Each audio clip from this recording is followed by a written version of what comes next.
do the roll call for us, and I just want to remind everyone, because there's a bunch of us here today, and we're talking about a bunch of things.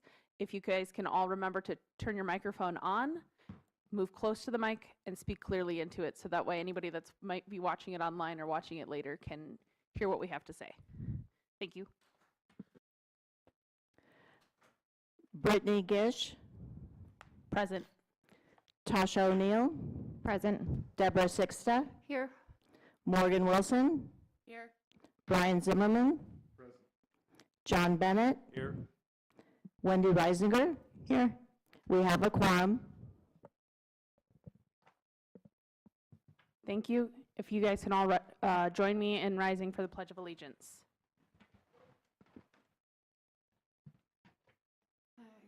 I pledge allegiance to the flag of the United States of America and to the republic for which it stands, one nation, under God, indivisible, with liberty and justice for all.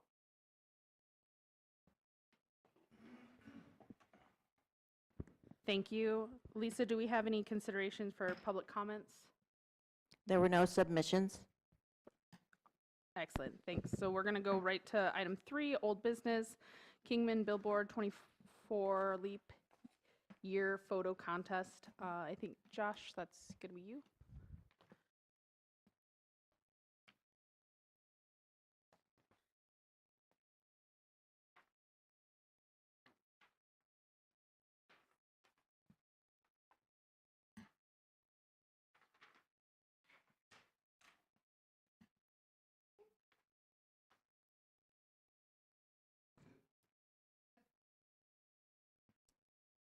Thank you, Chair, members of the Commission, Councilmember Savage.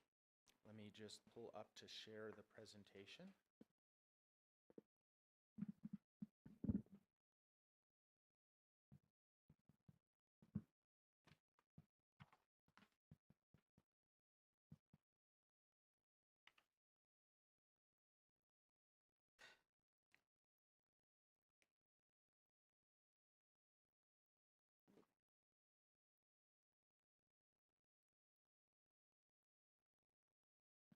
Move this stuff out of the way so I can see it.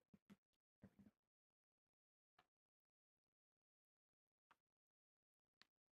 And where do I get this to go? And I usually just hit F5, Lisa. You know, Terry? Slide presentation, you can click on that one there. Right down there. Perfect. Okay. So as this commission directed, we held a photo contest to gather images for using on our billboards. And we also used this as an opportunity to collect other images that we could use in our marketing and promotions of Kingman. So we held the contest from, move this out of the way. Yeah, that'd probably be better, huh? Okay. From December 29th through February 29th. We accepted entries that covered 3 main topics, and we gave some generalized ideas as to what those topics might cover.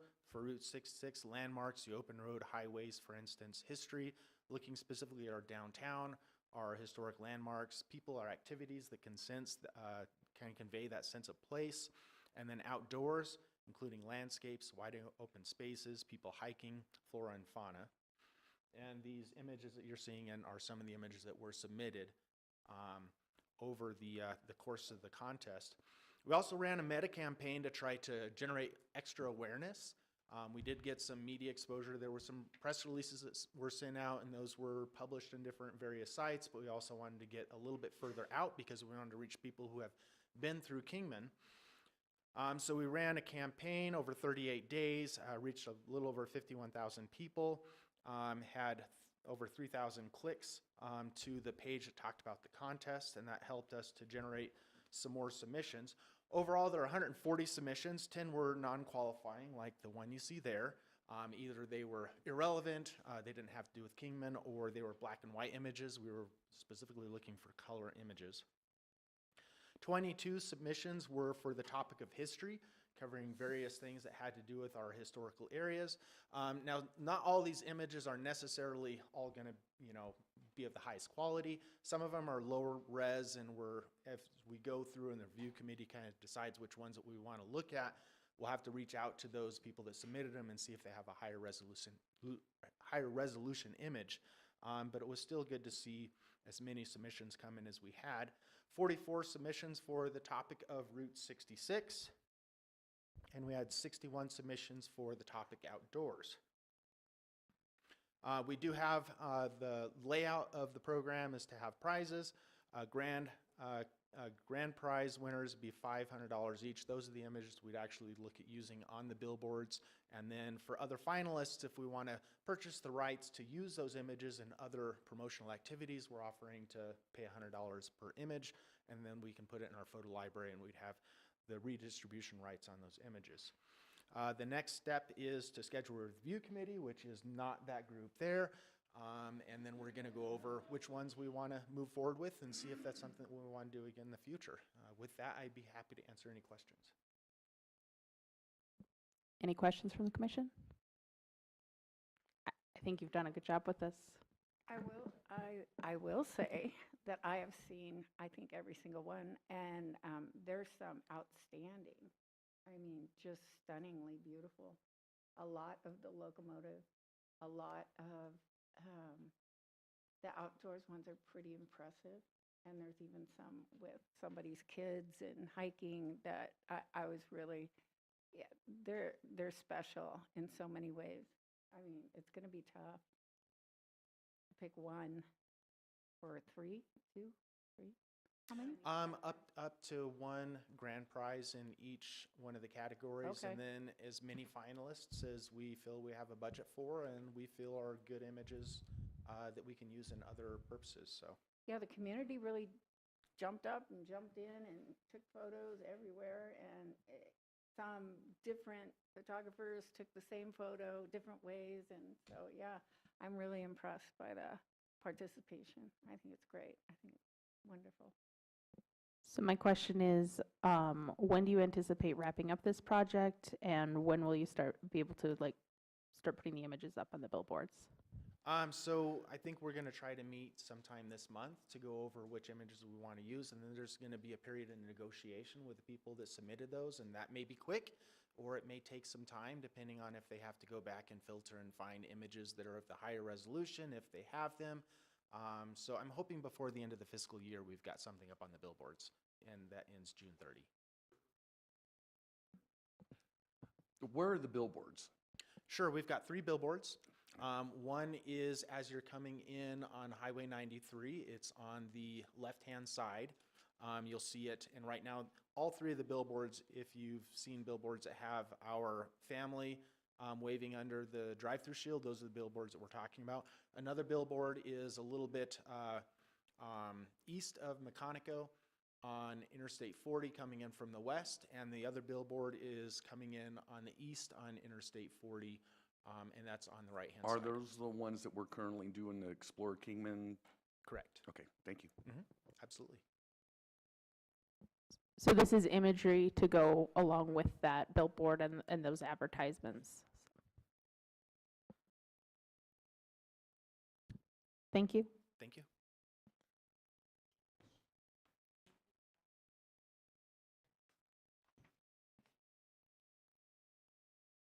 Yes, I'm sorry. I completely skipped that. I'm sorry, Lisa. So we're going to go backwards to item number 1, approval of the minutes from November 28th of 2023. I know those were sent out. Hopefully you guys all had a chance to review them.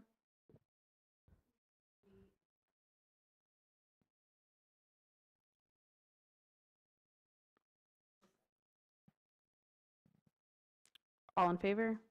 Aye. Aye. Any opposed? Okay. Minutes are approved. We're going to move to section 4, which is new business.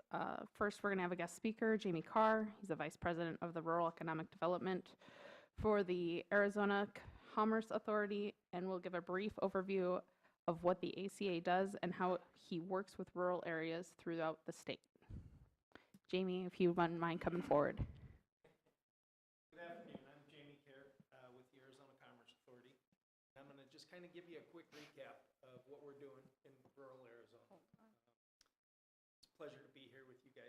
Many of you I've met before. I'm going to make you talk into the mic. Okay.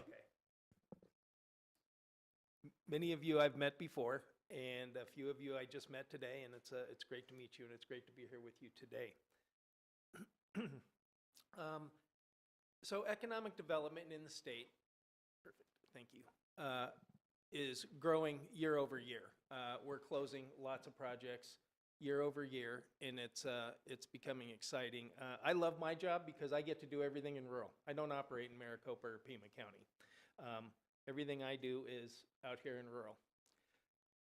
Our three primary cores are to attract, expand, and create new business. I was just at the Kingman Airport and talked to a company about an expansion, which is going to go forward. Actually, a new company and a company that's expanding. So you guys are on the move quite a bit, actually, especially in your expansion side. So far, fiscal year 2024, our year-to-date results are 67 projects, 14,624 new jobs, an average wage of $75,583, and a CapEx of $10.4 billion. You can kind of see by projects and by jobs where we are: technology, consumer projects, aerospace and defense, business, financial service, and so on. Here's some of the most recent rural wins, and if you notice, Mojave County and Kingman have a substantial amount up there. ZEP, Dot Foods, Nucor Steel, Interstate Warehousing, Shamba, etc. So there are quite a few more that are interested. They're in our pipeline right now. Obviously cannot discuss at this point, but there are quite a few. You guys carry one of the best locations that there is with the I-40 corridor and the proximity to California. Them moving from California to here is predominantly what's happening right now. So our total pipeline by project is 296 manufacturing projects, 47 projects in the headquarters, 21 projects office, 26 logistics, 16 projects data center, research and development 9 projects, training facility 5 projects. The good thing about this is the research and development, as more companies are expanding their horizons and looking to create net new things for their product lines, et cetera, research and development's a huge part of that. And so that becomes another integral part of their process. Our mega project pipeline, right now we have 49 projects, 90,116 new jobs at an average wage of $63,565. A total capital investment of $307+ billion. Future 48, I just met with Dr. Klippenstein this morning with Mojave Community College, and your process for the Future 48, your workforce accelerator, is going right along very quickly. I know for a fact that your companies are going to just engage. As soon as they open the doors, the companies will engage, and it will be very beneficial, especially with the college and being able to recruit new and talented employees.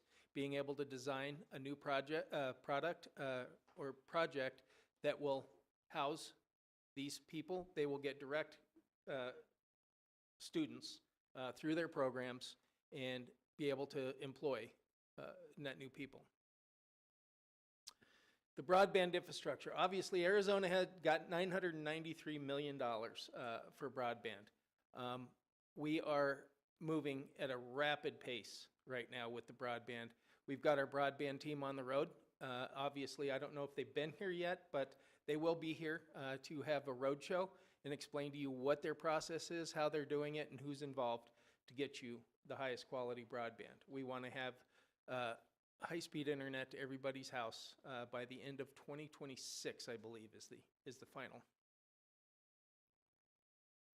Also, we just launched a new initiative, the Arizona Manufacturing and Sustainability. It's through our office at the ACA, Plug and Play and Accelerate AZ. It's a program of ours that's going to help with the advanced manufacturing and sustainability and training of new employees. That's what I have for you. Do you have any questions? Questions from the commission? Councilman Savage? Thank you. Thanks. You all have my contact information. If you have any questions, please reach out anytime. Appreciate you coming, Jamie. Oh, I do have a question, just out of curiosity. We're dealing with the state here. How is Kingman comparing with other rural areas similar to our size? A leader, very much a leader. And like I was explaining, the reason why is your location, your ability to attract employees. Everybody has comments on that, but your ability to attract employees is fantastic. We've never had a problem. We've never had a company say, I can't get what I need to start or to expand.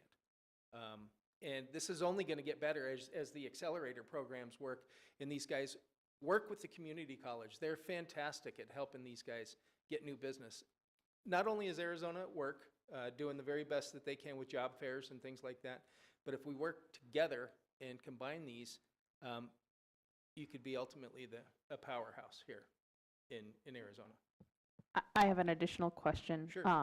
And we talk about the I-40 trade port corridor designation, and I just wanted to ask what role you see that playing in like future business coming this way from Oh, I you think guys. it's going to be huge. I mean, you think about, some of you might remember the old Canamex corridor, where it went from Mexico to Canada, and now you're getting the I-11 and then the I-40. It's just going to increase the business capabilities. The question's going to be, how do we keep up, and how do we design a program that we're geared to recruit business that we want, that you want in your community and in your county? So that's going to be that'll be forthcoming. Trust me. I mean, you're going to want That's a great question. You're going to want to invest the time in figuring out who, in fact, you want here, because they'll show up. Okay, thank you very much, Jamie. Sure. Thank you. Next is going to be item B, the Governor's Conference on Tourism. And Mr. Noble, I think that's you again.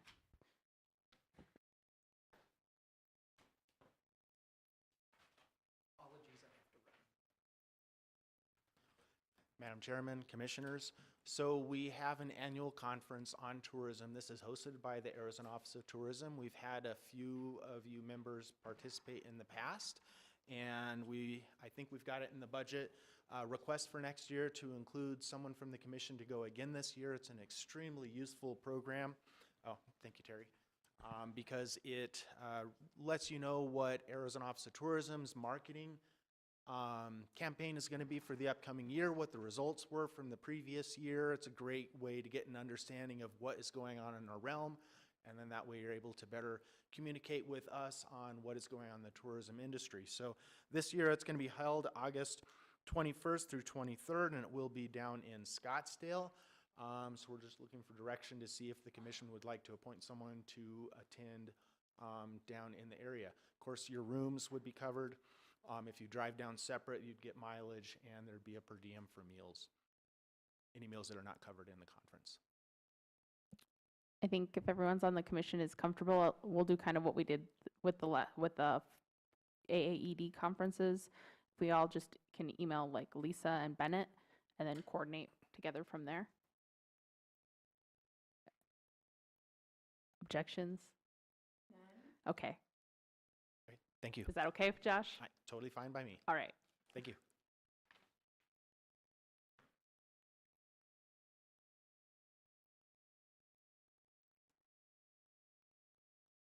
I just lost my place. Give me a second. Technology. I believe it's tourism strategies that is next. And that's going to be Desiree Paulson. You're going to talk about that? Excellent.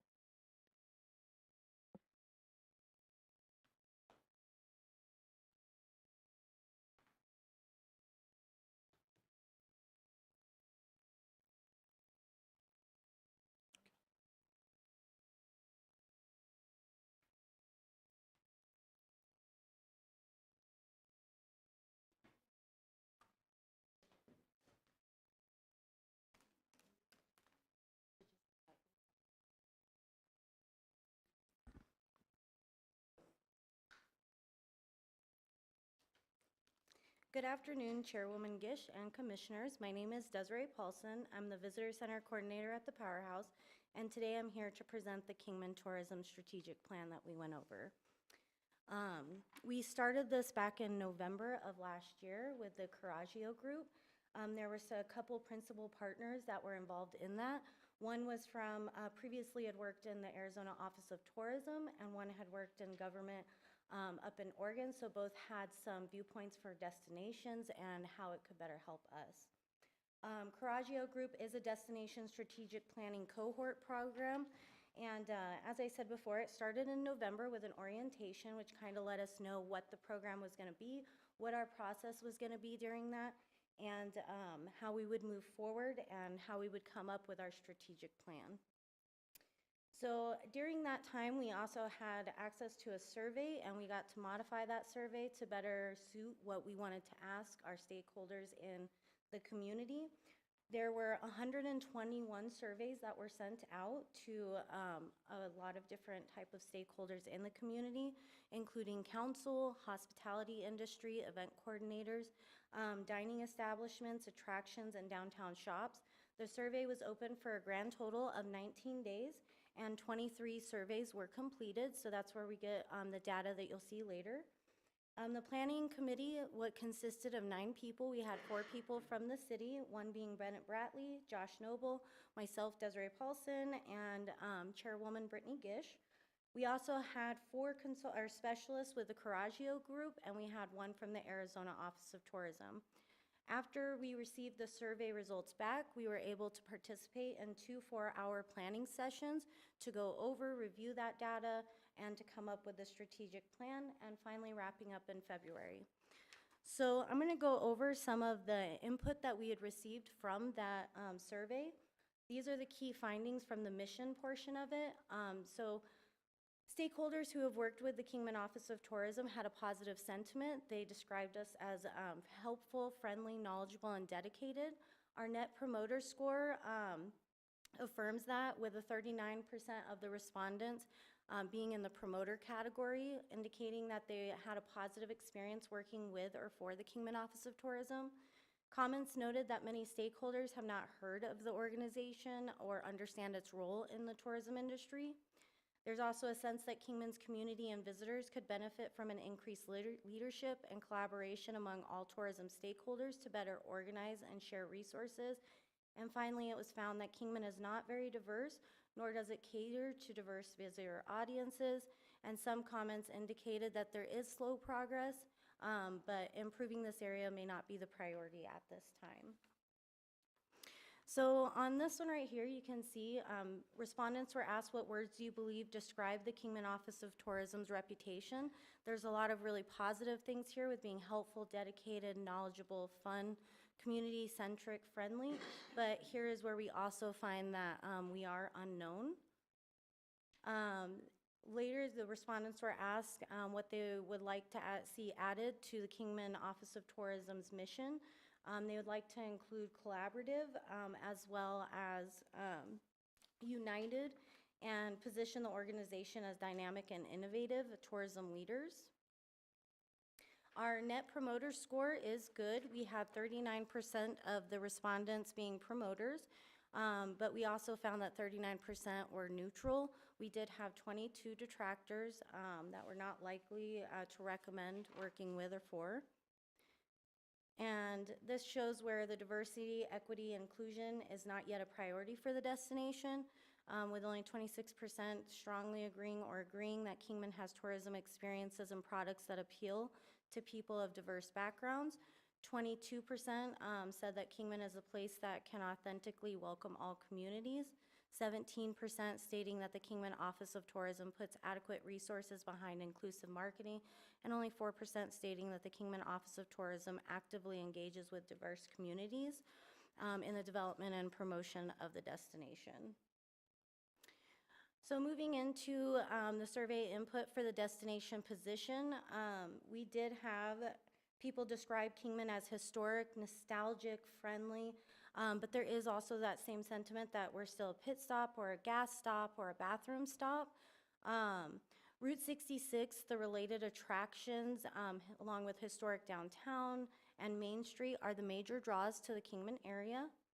We found that hiking and nature viewing and scenic drives receive the highest number of good or excellent ratings, and were considered Kingman's highest quality tourism offerings. Culture and heritage experiences and attractions were rated considerably lower, despite how significant the historical appeal for the destination is. We also found that the tourism support structures were rated poorly. Many comments echoed this sentiment, expressing frustration working to start a business or organizing events in Kingman. Other comments pointed out that the businesses in Kingman have limited hours, which can be very frustrating for those visitors who come in after everything has closed and still want to experience Kingman. So when respondents were asked what words you believe describe Kingman's reputation, we have a lot of really good things here. With the nostalgic, historic, Route 66, fun, friendly, but here's where we also find that people still think of the pit stop, gas stop, bathroom stop. Moving in, we also found that attractions and culture and heritage experiences did not rate as highly for our quality offerings, with the cultural and heritage only being at 39% and 35% for attractions. This does give us an opportunity to work with constituents to build better offerings or to at least improve the perceptions of the offerings that we currently have. Things like the downtown streetscapes and the White Cliffs wagon trails being redone are positive towards that.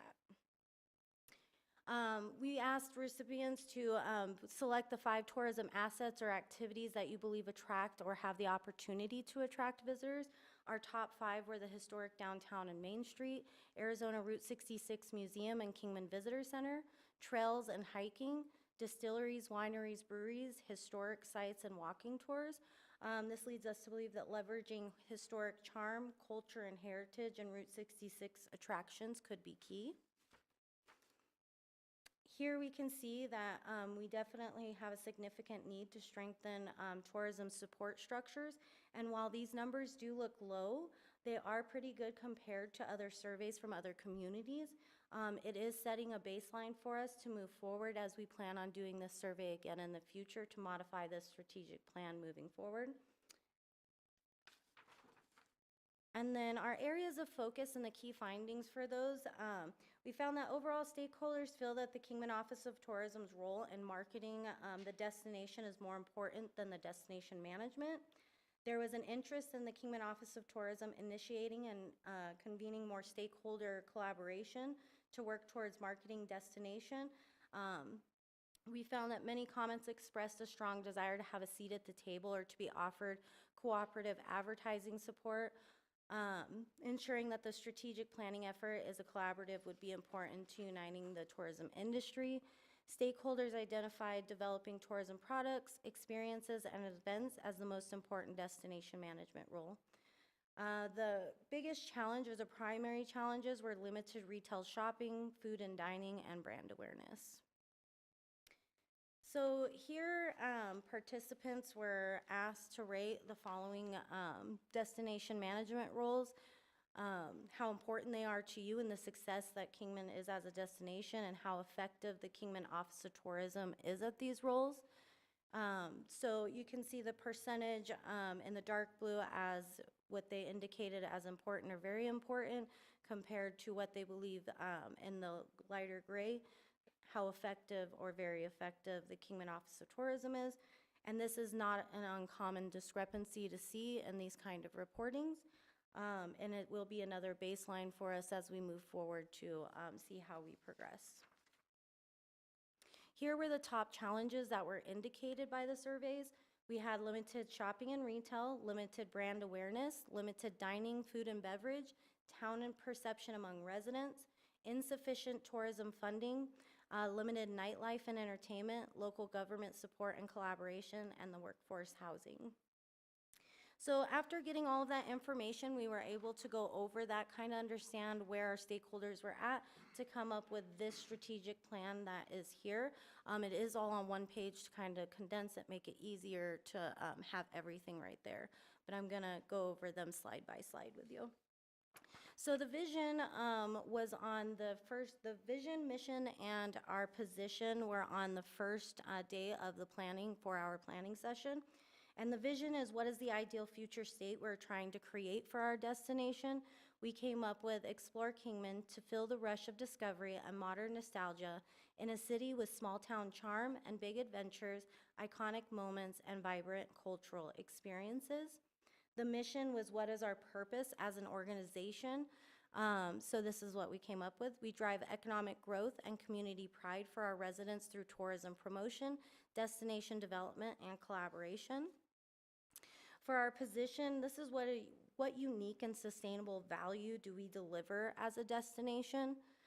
So we're a convergent of landscapes and history seen nowhere else, small town amenities with access to major cities and landmarks, in the heart of some of America's most iconic natural and built sites, and a place to experience freedom of movement through outdoor recreation, driving Route 66, or taking in the vast and unique landscape.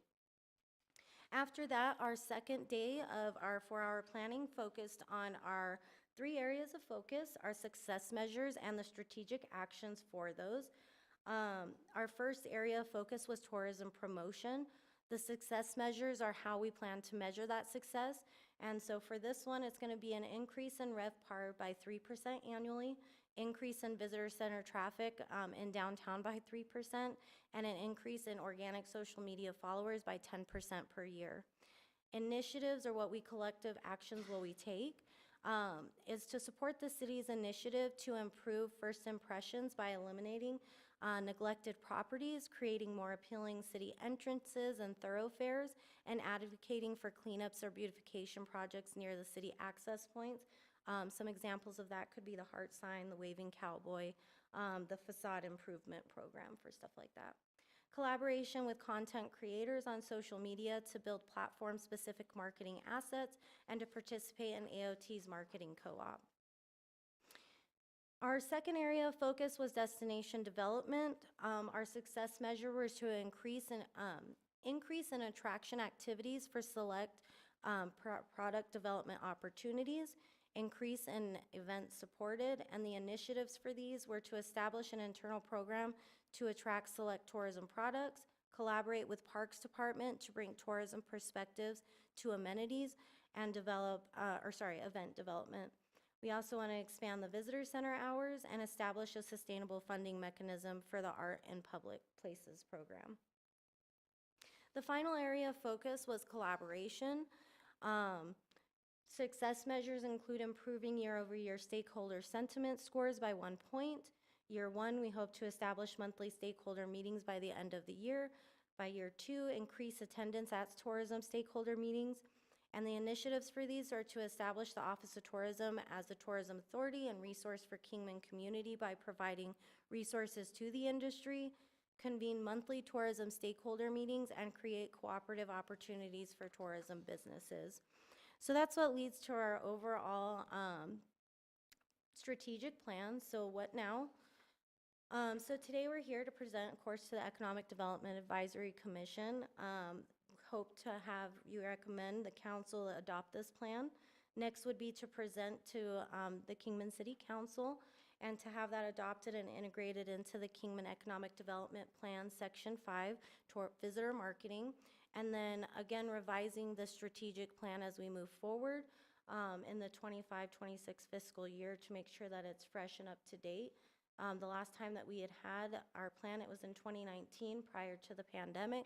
We've gone through the pandemic, we've come out of the pandemic. It is definitely different, and so having this is updating it, and we hope to keep that up in the future. Thank you. Thank you, Desiree. That was a lot of information, so Yes. take a moment to digest, but I'm sure if we have some questions across. Wendy, you were making eyes at me. Do you want to start? Yes, thank you. Thank you. A lot of good information here, great data. I'm really interested in the diversity section, and I'm just wondering, there were only 26% that said we offer those experiences that they value. Were there any other comments about what could be done to improve the 26%? Don't have that answer. I don't believe so. I think they were just scoring on Okay. whether or not those were in there. There were some of the word clouds we could probably look at, or we could go back to Coraggio Group and see if they have any other information from the surveys. But I think it was more or less just kind of scoring each of the different areas, and diversity was one of the areas that we had looked at, and that was where the people that had responded to the survey scored what we offered, how we attracted that market, and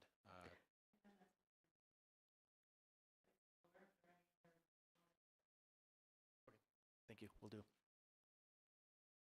I too had a question about the diversity, and on your second page of your slides, it was, one of the comments was Kingman is not very diverse, and throughout the presentation, it was, discussing increasing culture and diversity. However, in that first mention of it, it says that it's not a priority for the tourism, but Can I answer this one, Desiree? So that survey had, those were questions to stakeholders. And the question was, is it, and how important do you think it is? the So that's stakeholders, it wasn't a priority for the correct. stakeholders. It was, Oh, it was gotcha. asked of the stakeholders, do you think that we Okay. have this diversity, and is it important to you? Okay, clear, thank To you. try and measure where the tourism team should focus their time and energy. And the stakeholders did not think that that was a priority based off the survey? That would be correct. Okay. Thank you. We don't have to agree with them, but that was Oh, no, what I was reported. understand. I have a question. So there was, so this is updating the existing strategic plan for tourism office, correct? It's not updating, right? It's creating. What is this for? That is correct, exactly what you stated. Okay. So we had the last one in 2019. I believe it was very similar to this with this. As part of the overall economic development plan. Understood. That's not my question. I'm just laying a foundation. So since it's so similar, I was just wondering if any of these things that were discussed in the 2019 strategic plan was anything implemented. So we identified the issue. We said, this is what we need to do. And we pay a consulting firm, right, to these people. Who are these people? The Coraggio Group. Coraggio Group yeah. was one of our selections with the Arizona Office of Tourism Marketing Cooperative. We chose it because the last time we'd had a economic development strategic plan created, it included tourism, but it didn't focus specifically on Okay. tourism, and that was 2019. So in an effort to always keep the economic development plan updated, we're always trying to review. I think Bennett had given a presentation to council last week on where things were and what changes that this commission had sought to improve on. This does hit a lot of the same points that we have currently in the visitor market section 5 of the economic development Right. plan, but I think it dives in and really fine tunes it to where we are today. And even with diversity, I mean, one of the items that we have on here is really trying to focus on our cultural offerings. Or, helping to build that. So establish Office of Tourism, convene monthly. I think, this is something that we're going to look at continuing to update year after year instead of it being 5 years down the road. This gives us a really good blueprint to do that because we'll have the same survey questions. We'll go out and ask the survey, the stakeholders, where they see things, and then as we see adjustments in those numbers, then we can adjust this plan, bring it back to the commission and ask, how do we adjust this? Do you see this going in the same way, or do we need to make adjustments? That's something that we can do year after year instead of waiting 5 years to do the next update. Okay. And to touch on the question of what was implemented and updated. So last April, we looked at that plan and discovered many of those things have been accomplished, and this is kind of setting that next portion of the way forward. So my concern, just because I have sat a few boards for City of Kingman before and for many years, and we tend to identify the problem and then nothing happens to make it work. You know, nothing, and I'm not saying that's what you're doing. I'm just saying that's what happens. And then 3 years, 5 years down the road, we hire another consult firm to do the same thing and identify the issues, and they identify all the issues, and then nothing is done. Okay, I think I better understand your question. Yeah. So from the original economic development plan, things that we have implemented because of that are the drive-through shield, working with There you go. the economic development department and having the facade improvement programs, the different things. So a big part of what we want to do in our economic development plan with our tourism focus has been to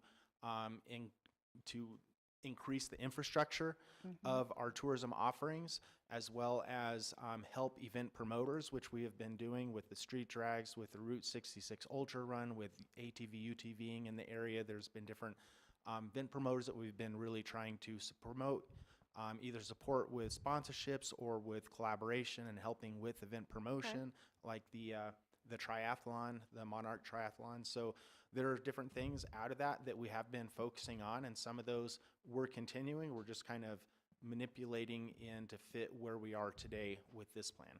Kind of a laser focus into tourism instead of it being so broad as economic development. I get it. Yeah, I just want to know that it's getting done. And I think one of the other things that came out of the 2019 plan was to do a rebranding, which is something that we had accomplished with our new logos, our new taglines, our new colors, and so that's something else that we had accomplished out of the previous plan.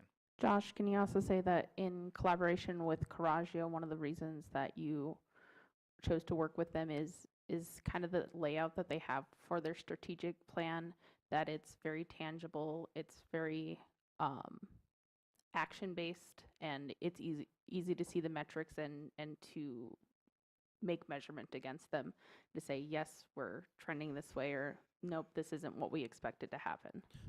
Absolutely. So in the past, we've held stakeholder meetings, but we didn't have the same questions that we would bring back in the future. We'd bring in a consultant, they'd ask questions, we'd have brainstorming from different groups, and then we'd come up with a plan. This time, since we have a collection of questions, they went out to a broad spectrum of our constituents, including government elected officials, appointed officials, hotelers, event promoters, hospitality, small shops. We've got that same collection of people that we can go back with the same questions, and then we can really gauge where we are year over year by using that same metric. So were there 22 responses or 22%? 23 that completed the survey. Okay, out of, So I don't know how many opened up and Okay. started the survey and didn't complete it, but we had 23 that completed the survey. How many were sent out, and how was it determined 121. who they were sent to? So we sent it out to basically anyone that was in the hospitality industry. So this is all the hotel, and we had to have an email for them. This was only an online survey. So it was if we had an email for a hoteler, for a restaurant, for a small shop, for an attraction, for council member, for an economic development advisory commission member. We had a few key people in the city, like the parks director, that also went to, as well as the management team. So it went to a pretty broad spectrum of people that are really affected by our tourism field, and that's what list of people that we sent it out to. How often will this survey be sent out? Annually, or? That's our proposal. Okay. And Josh, can you speak to how this came about and the budget for it? So this was part of the Arizona Office of Tourism Marketing Cooperative. Our portion, I think, was $2,000. The Arizona Office of Tourism, I think they paid 75% of the cost. So it was quite a bit, a more extensive study, and we're really happy to participate in it. And that's why we jumped on it when it was one of the offerings this year, is because otherwise we'd have to put quite a bit more funds in to have one of these plans produced. And like Desiree had said, one of the key principal members of this group was the research director for the Arizona Office of Tourism. Another worked out of the governor's office in Oregon. So these are people who have been on the public sector side, and they've experience the same sort of things that we're dealing with, and now in the private sector side, they can bring that expertise back to us and help us to develop our plan. This is a plan they've used for several communities over a few different years. They call it like a placemat sort of strategic plan, because you can all put it in one page, and everything's really easy to review and see without having to flip through a whole booklet to try to figure the whole thing out. And that's why we thought this was a really good starting point for us. Well, I personally want to commend and applaud you all. I think you've done a fantastic job. I know there's more to be done, and of course, there's always improvements, but given that you started this strategic outline and plan during COVID, and how far you've come and how much you have accomplished, you are doing a wonderful job for our city, and I'm excited for what you have planned for the future. Thank you. Thank you.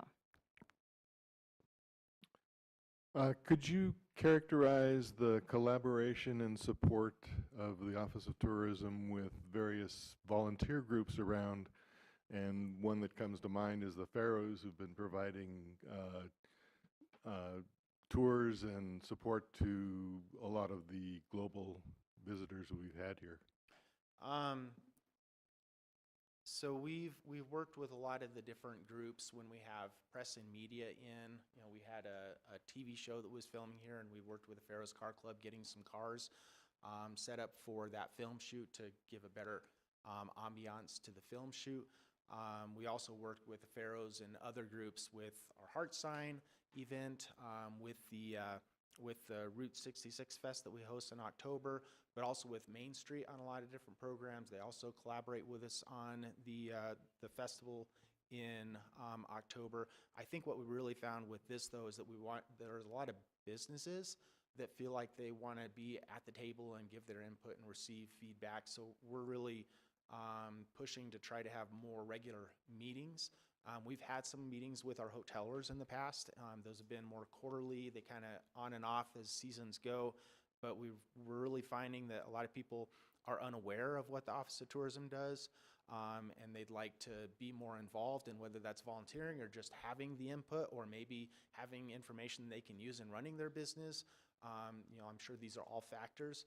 So we're really looking at increasing that engagement, and that's with volunteer organizations as well as with the businesses. But a lot of our collaboration have been with events. I know that was a lot of an answer, but Councilman Savage? Couple things. We got a couple months to go for the downtown to get done. Okay, so I'm very much looking forward to that. And the survey input for the destination position, two things that came to mind here is cultural and heritage experience and attractions were rated considerably lower, despite how significant the historic appeal is, as well as tourism support structures were rated poorly. Many comments echoed the sentiment expressing frustration in working to start businesses organized and businesses with limited hours. One thing that was brought up when we did pass that downtown project, I want to know how closely you are working with the Main Street merchants and all that stuff to have a calendar open and be open and have the events going on. How are you seeing that gel and getting ready for when we do get that all opened? This is probably more in lines of, you know, on the economic development side with the business retention expansion type question. So our department, you know, is going to work really closely with businesses downtown. We currently do. So we regularly have conversations with them. You know, the opening of hours, you know, is their business decision, but we can provide them the data, the information that shows why it's important to be open those hours. Where we're going to play a role is our tourism center. In this budget cycle, we're going to be also participating in opening more hours and on Saturdays. So on that side, we're going to be actively doing that. So there's going to be a lot of opportunities for more discussions around that downtown. And, you know, when this last road is completed, it'll be exciting to work on those issues, as well as, those opportunities, with these discussions. We actually put in our budget for this next fiscal year to do a retail business and expansion survey, which is going to incorporate the downtown, depending on how much time and how many survey respondents we work with. It could get further out into the community to other retailers, along Stockton Hill and Wallapai Mountain. So that will be similar to the survey that we put together out at the industrial park. So, and then I don't know if Sylvia, do you have any comments on that? I don't want to put you on the spot, but okay. So I don't know if that answered the question. Councilman Savage, can I comment back on one of the things you said? So as a hotelier, they already know that I'm constantly on about the needing hours to be later, because I have a whole different clientele that's coming in after 5 p.m. that are looking for things to do in Kingman. And then they're getting up at 8 o'clock in the morning and going on to Grand Canyon. So they miss some of the really amazing things that happen in Kingman because they're not open. I too would like to comment as a small business owner in the downtown area. Being open 7 days a week would be ideal. It's not always possible when it comes to the economic side of things and paying for staff and not having business,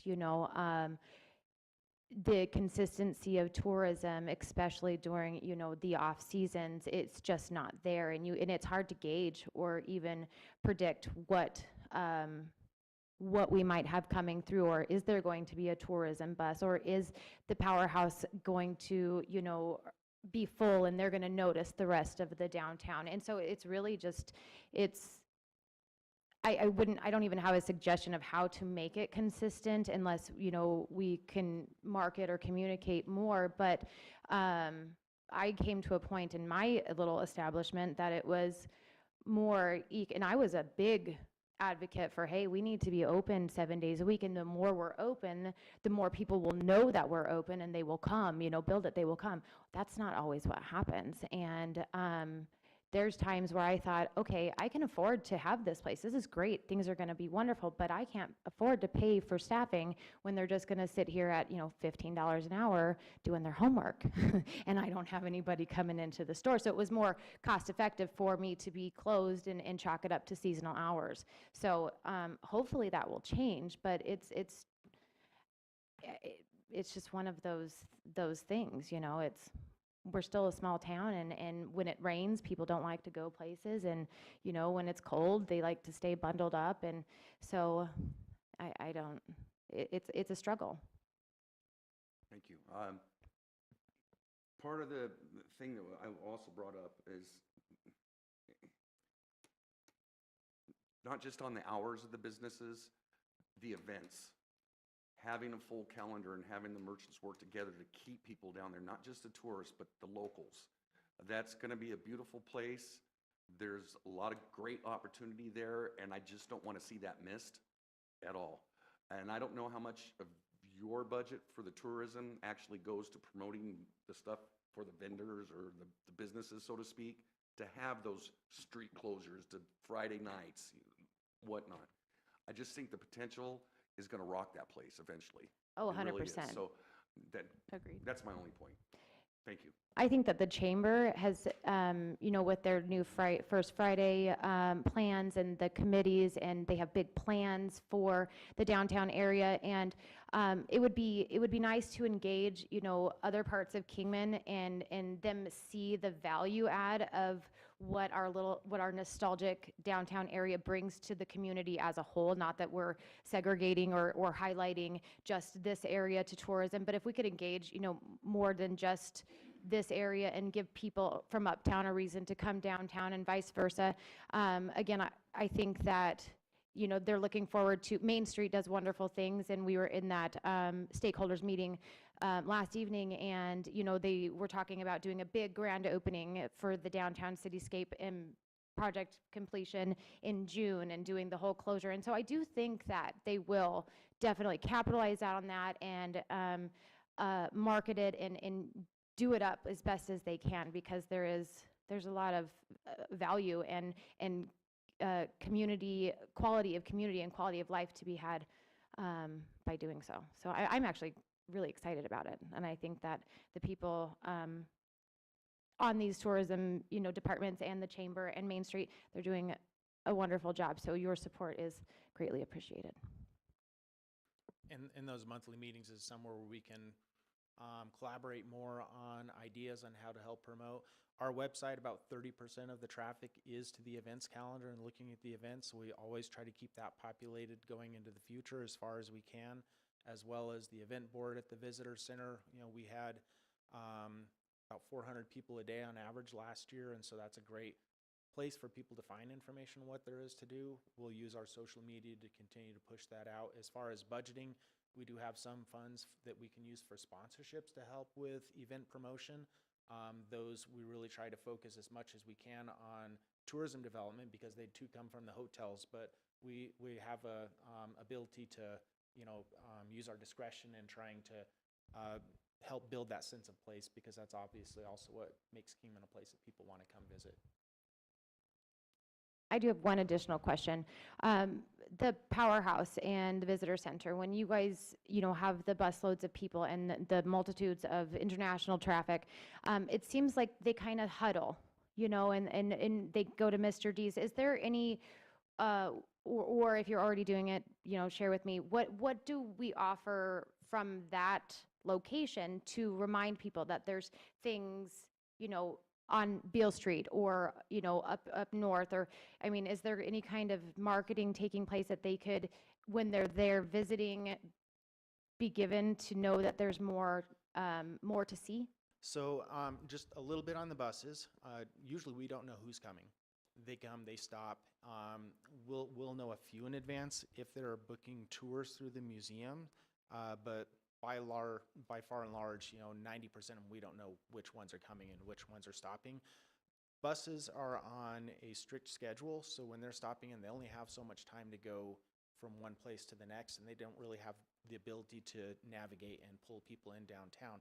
That being said, most of our traffic are individual travelers. They are not in buses. We've got a whole wall of brochure space for things to do in Kingman that we're constantly going out and trying to fill in, whether it's the arcade, the mini golf over at KOA or whatever it is. We're always trying to fill that in with information. Downtown businesses, we're really interested in getting the unique shops and boutiques information there as well.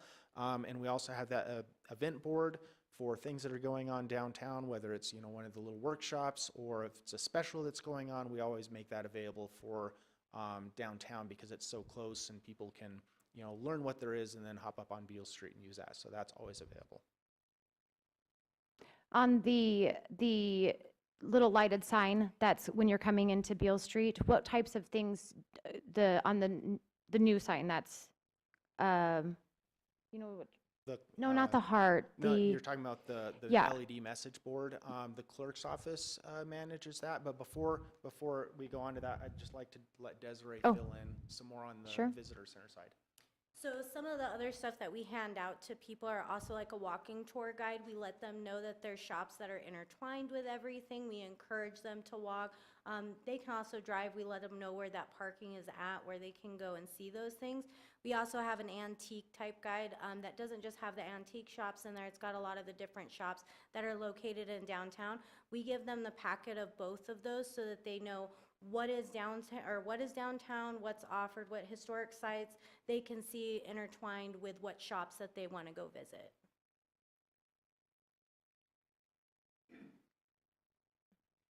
As a former hotelier and restaurant owner,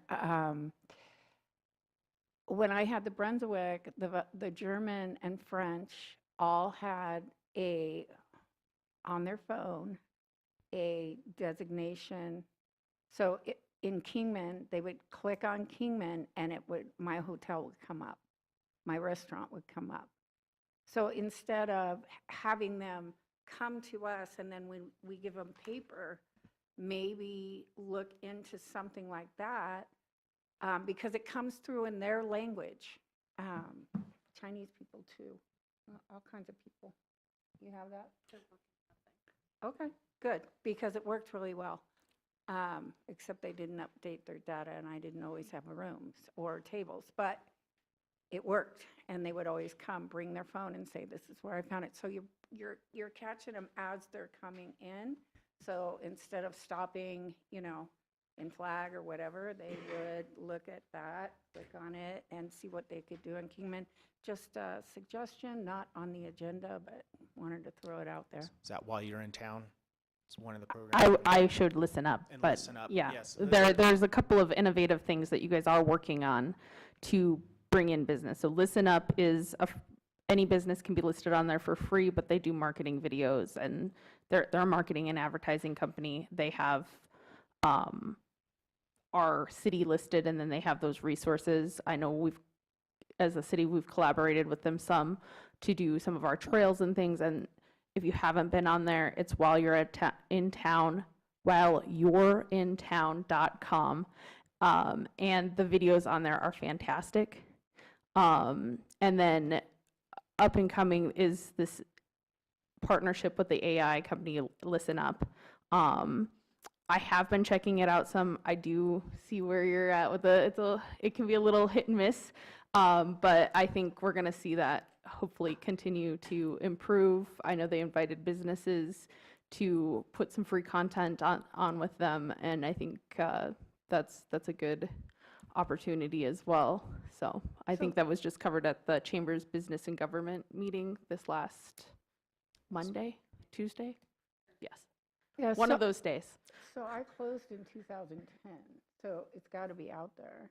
I mean, last 20 years. Yeah, I'll say the Office of Tourism here has really taken advantage and really looked for innovative solutions to I just connect us think- with clients. I don't want to step on you, sorry.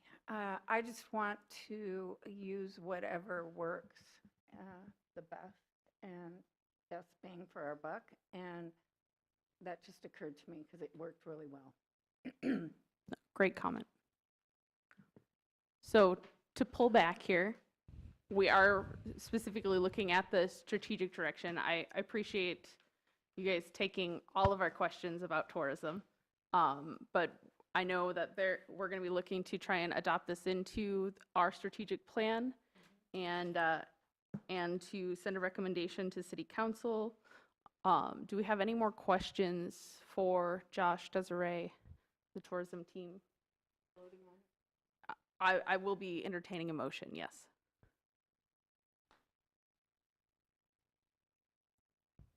No more questions? Okay. So could I get a motion to add this to the 24-25 tourism strategic plan? It'd be section 5 of the Economic Development Strategic Plan, and recommend that the City Council adopt the 24-25 tourism strategic plan. That's why I said it for you.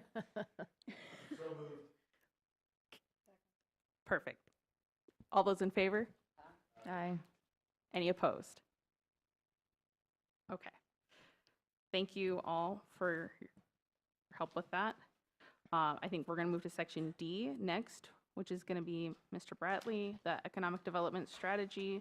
Bennett Bradley to discuss adding the I-40 trade port and land release information to the Economic Development Strategy with the Commission for resubmitting to City Council, discuss and possible action. Good afternoon, Chairman and Commissioners. You guys hear me? There we go. So at a recent council meeting, we did submit the economic development plan update that we worked on, and the comments that came back, because we had time since we worked on that till then, we did put a little bit in there in regards to the I-40 trade port, but the council wanted to see additional information placed into it. And based upon some previous presentations, they also wanted to see a little bit more emphasis on the importance of the 755 acres land release. And so what I included up there is this document, yep. And we went through and we put together the text that we felt and the different areas that it would apply to address council's comments. And so I'll just kind of read through it on what we're recommending to take back to council, and I would just be looking for your guys' discussion and hopefully acceptance on that. So in the economic development plan under, on page 15, under bullet point 2.1, we would be looking to add 2 bullet points regarding the I-40 trade port and the FAA land release of the 750 acres. And the 1 bullet point would say the City of Kingman is now a partner of the I-40 trade port corridor, enhancing connectivity for goods from the Port of Los Angeles, with plans for a truck mobility complex, expanding the industrial park rail system. We aim to boost efficiency along this vital transportation route. And we would include a map of that current and future I-40 trade port corridor. Under bullet point 2, I provided a presentation to council about some of the items or issues in regards to our current industrial park and how we had very limited amount of land left, and that in turn showed the urgency of, that 755 acre land release. And so the bullet point says, based on recent floodplain data and J. Fuller's development study around large parcels of vacant land in the Kingman Industrial Park, there are very few options in the City of Kingman's current industrial park for businesses looking to locate here.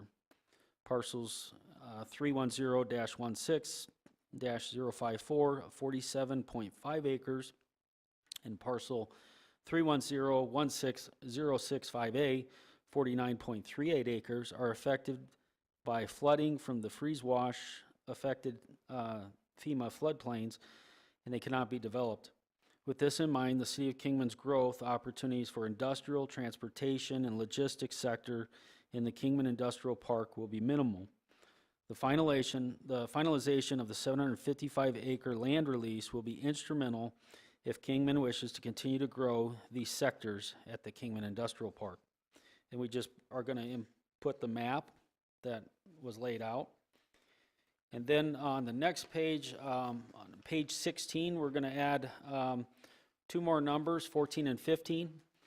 14 will say, consistently pursue collaborative grant applications to secure funding for planning and engineering of the I-40 trade port corridor truck mobility complex and its associated infrastructure. And under 15, we would advance the completion of the master plan and environmental assessment for the FAA's 750 acre land release. Every delay in this process prolongs the new targeted industry development, thus creating stagnation within the Kingman Industrial Park. And on page 17, under long-term strategies, the bullet points would be added. Maintain a close collaboration with the I-40 trade port corridor coalition to secure extra funding for final engineering plans, construct the truck mobility hub and its associated infrastructure. Collaborate with the FAA to expedite the 755 acre land release process to promote the property for development, explore potential partnerships with investors to facilitate infrastructure completion, and collaborate with I-40 partners and private investors to develop the infrastructure needed to create the future 750 acre land release. So those were the items that we'd like to take back to council based upon their ask. And so with that, are there any questions? Yes, John. Let's start on this side, Mr. Bennett. Is there any way to challenge FEMA?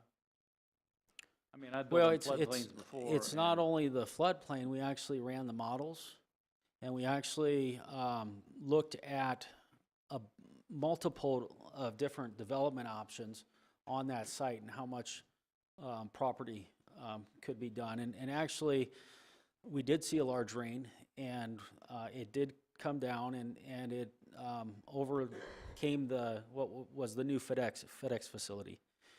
And in that, they had to put in place a flood wall, which was a substantial expense, which just protected really their site because it was just on a corner.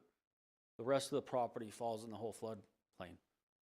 And so they looked at, if we put X amount of property on this acres, what's that going to do to the downstream of the property owners, the BNSF rail line? And it was too substantial of increases in water flows based upon those changes to the site. Part of Fuller's? Sorry? Is that part of Fuller's Yes. analysis? It's all part of the analysis that we presented. And we took the models from Mojave County presented in that meeting as well. And so unfortunately, it wasn't what we wanted to hear, but we actually budgeted that because we needed to know, we were getting projects coming in to want to locate, and I was submitting them on those, but I could not, it wasn't apples to apples. We didn't know what it would cost to develop. We didn't know if we could develop it, so that's why we commissioned that study. Yes. I'm going to ask a pointed question. Do we care about BNSF? I mean, they have the money to fix it, right? So if we can build on it, why not? Yes, we do. The BN, because of the bridges, how the water flows, if something happens, they are a entity that would comment on that development because they are affected. Okay. And it's not even only the rail, it's Route 66 on the other side. And as it goes down that way, Yeah. If you look at that map, you can see all that blue is when it does come down during the 100-year. Insurance would be a factor in any business looking to try to build a facility.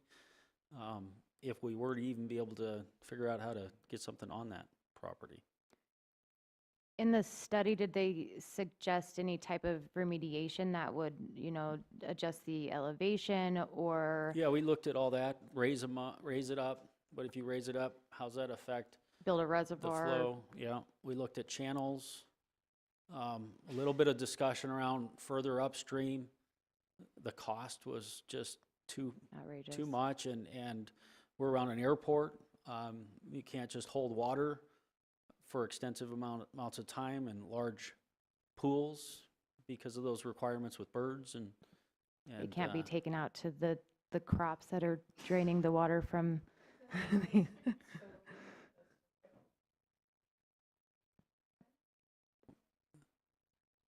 Sorry, what was that? Just It doesn't thoughts. just soak So- into the dirt. I mean, isn't that what perk testing is all about, is how fast it goes through? And So when it's does it it's when go the away? water all comes down really quick and Yeah, washes tell out me, yeah, I everything, know. and so how do you mitigate it? Where do you hold it?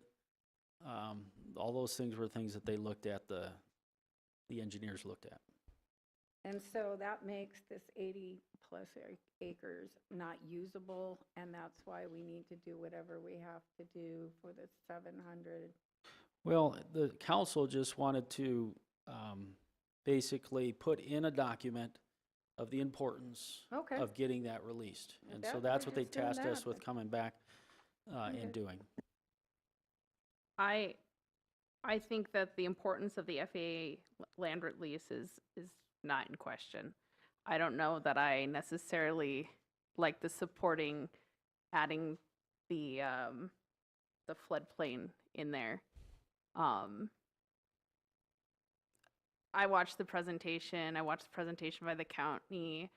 I've talked with some different Mhm. people in development and some different contractors, and they're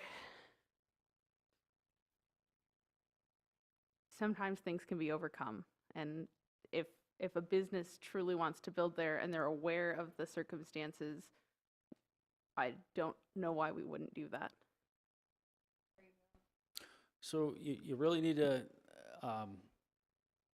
when you're competing for projects, they need to know that they can build. They're just gonna pass. And so, I agree. I didn't Yeah. say shove it under the rug, but I mean, be open, be honest about what's there, but you may have projects that they don't care.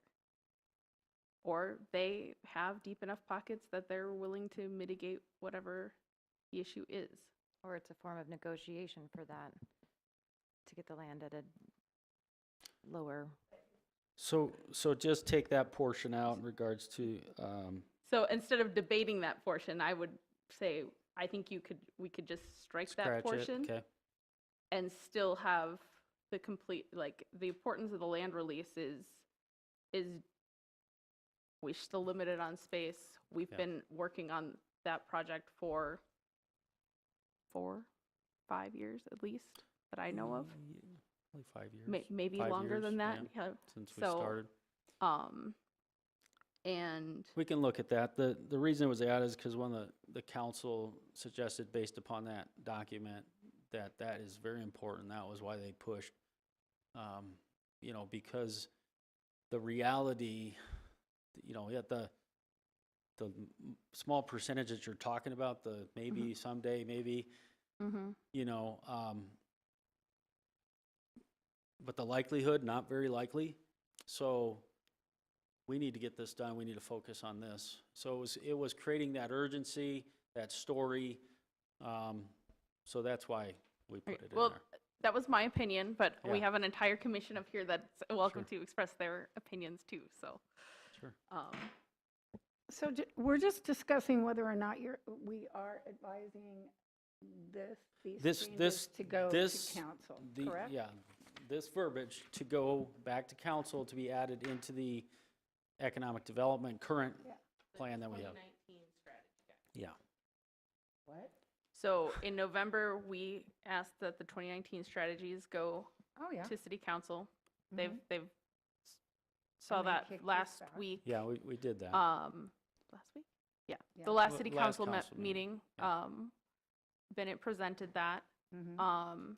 They came back and said that they wanted to see the I-40 trade port corridor in there Mhm. and the FAA land release. Yeah. Because that has been a struggle and to the point where we're needing to reach out to state, to a wider range of help to kind of put pressure on that entity. On the FAA? Correct. And it, you know, I don't know. either way, it doesn't matter to me, but the goal is, when we worked in that study, was look at everything. We want We did. to develop this property because we're butting our heads up against the wall with projects coming in and it's just not working.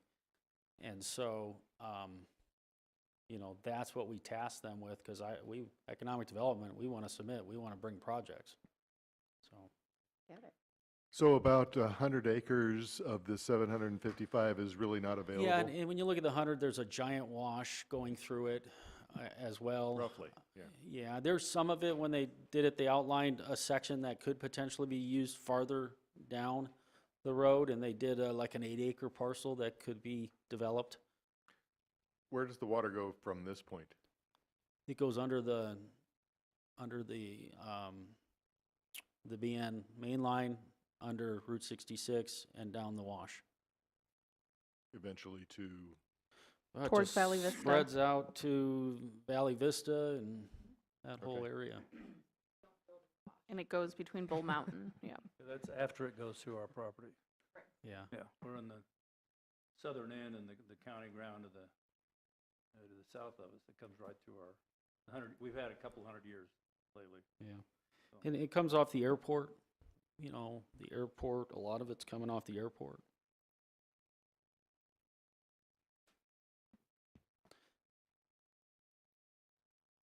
Any additional comments on? Seeing none, is anyone want to put a motion out there? I'll motion to approve the verbiage to be added to the 2019 strategic plan. All those in favor? All those opposed?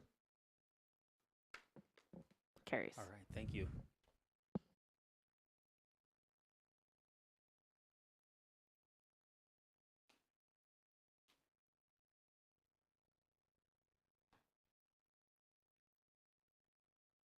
All right, we have item E, the Powerhouse Dog Park Tourism Services Manager Josh Noble will update the commission on the dog park idea at the Powerhouse, discussion and possible action.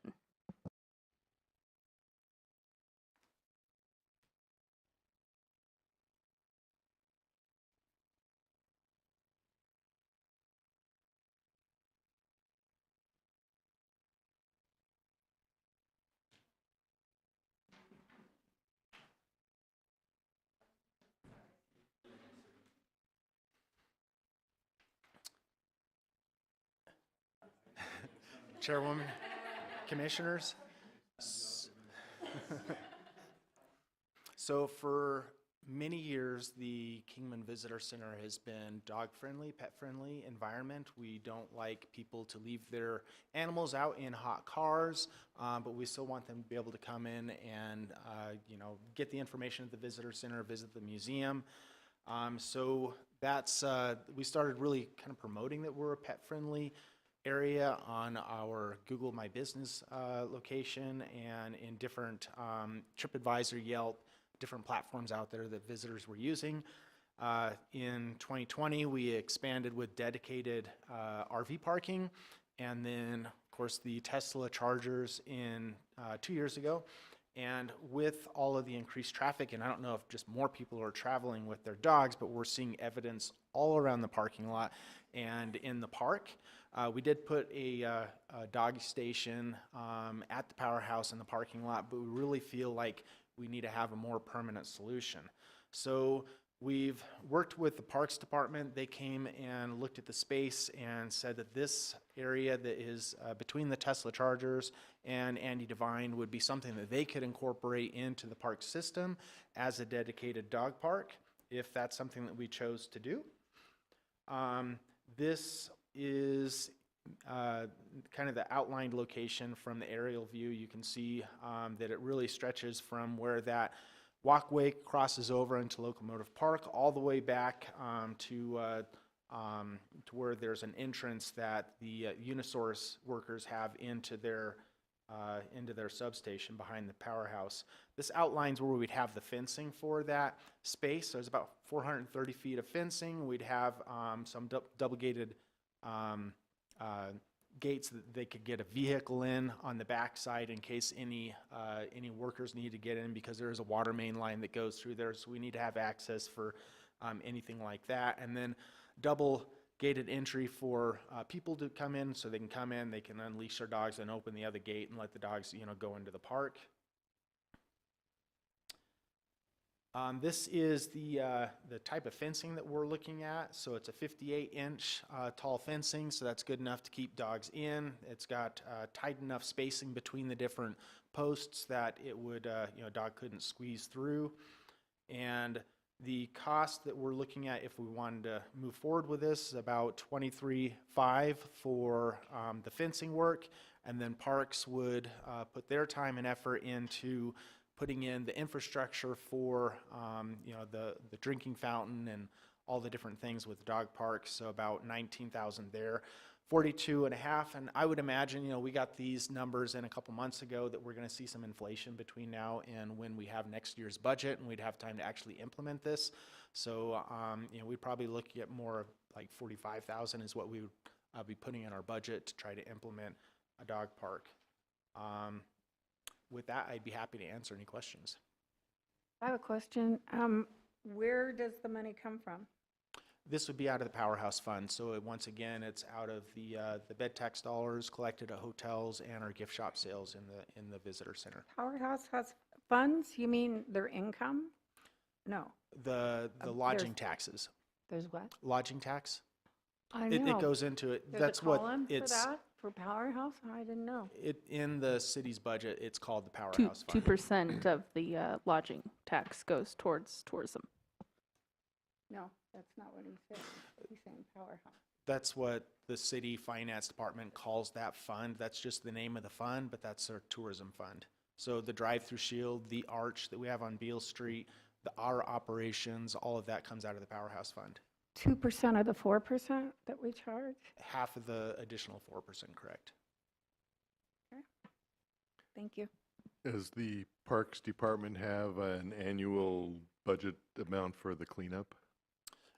So they have staff that are assigned to different areas. Currently, the Parks Department's already in charge of this space. Okay. So when, they go around, they do the different right-of-way areas downtown that are landscaped. This is one of the areas that they already hit. Josh, I saw that you broke it down by the fencing and then this note from Kingman Parks, but you're saying that would come from tourism, or is that, what is it, $18,952 being contributed by parks? No, this would come from tourism. would come all The from tourism. afterward, continued maintenance, that's something that Parks would handle thereafter. Then that cost would go to parks after that. Okay. Correct.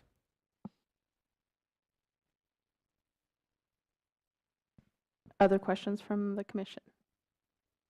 Did you only receive a fencing bid from the one company? That one company has a contract that we can work with.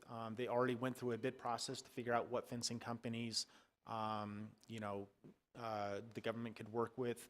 And so that's the one that has that contract right now. So yes, we only got the bid from the one company. Is it negotiable? It seems a little high for 430 feet. If we decide we didn't want to go through this, we could always do a different bid process, but from working with our Parks Department, they have a lot of confidence in this team. Okay. And I think that the reason that it is as high as you're seeing it is because of the fencing that we had requested. This is specific to dog The parks type. with the height type. We didn't want a chain link fence out in front of the visitor center. I understand it.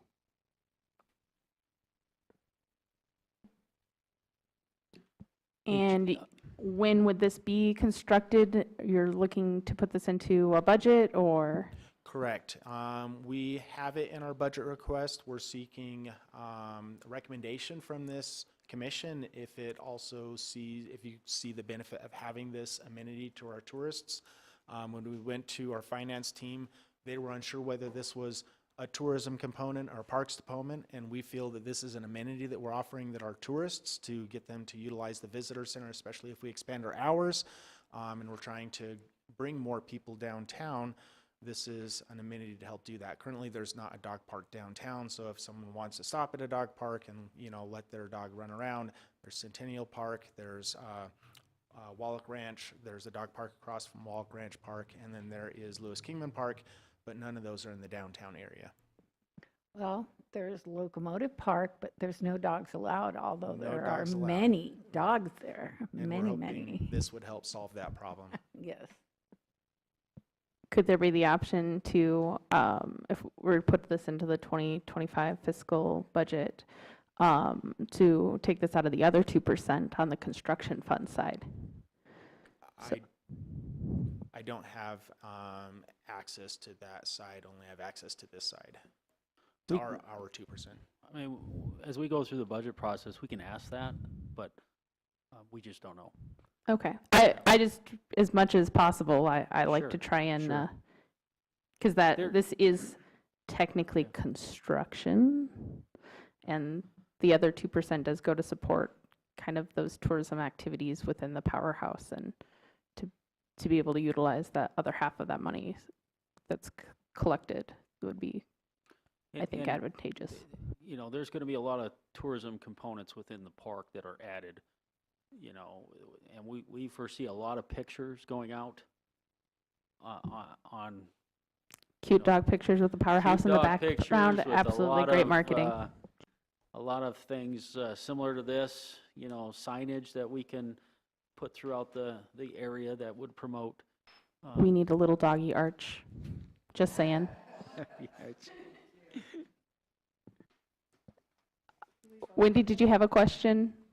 Okay, you look poised. I'd be happy to entertain a motion on this, or unless there's other construction, other comments desired. I'll make a motion to include it in the 2025 FIST budget. Budget. Tourism budget. Excellent. All those in favor, say aye. Aye. Any opposed? Okay, that is going to carry forward.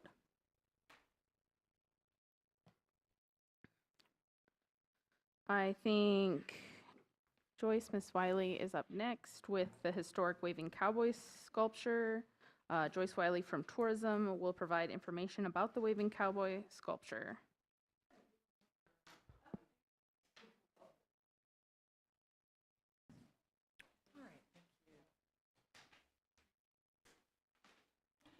Good afternoon, Commissioners, Council Member.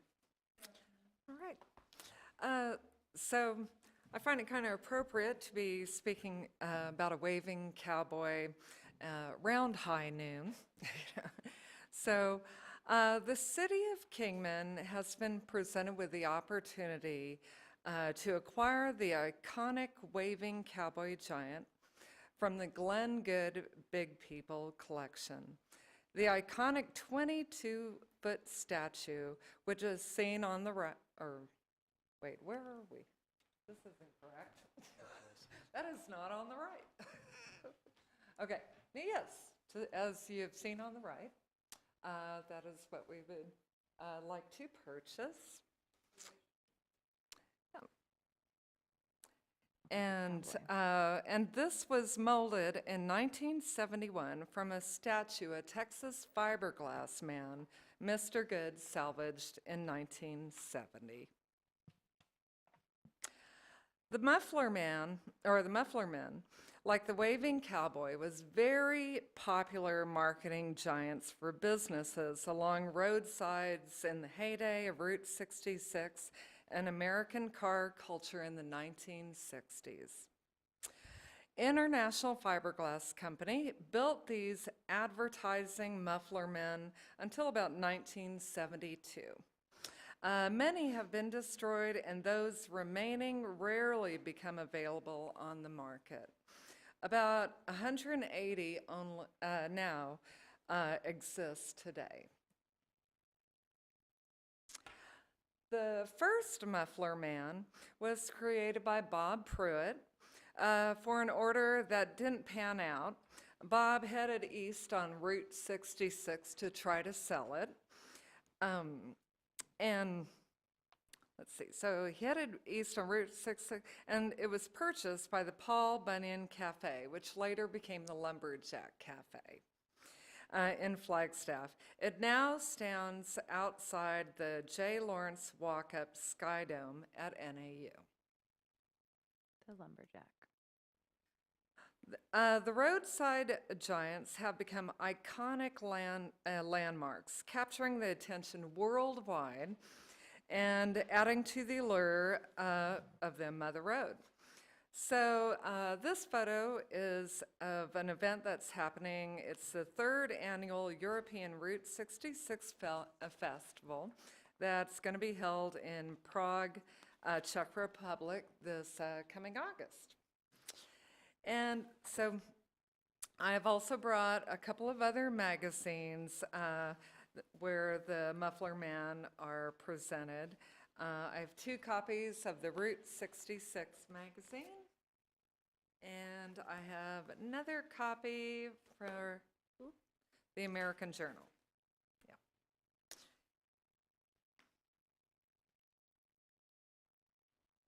Today, there is a roadside map of America for enthusiasts to find the Muffler Men, which has gained in popularity as iconic photo opportunities.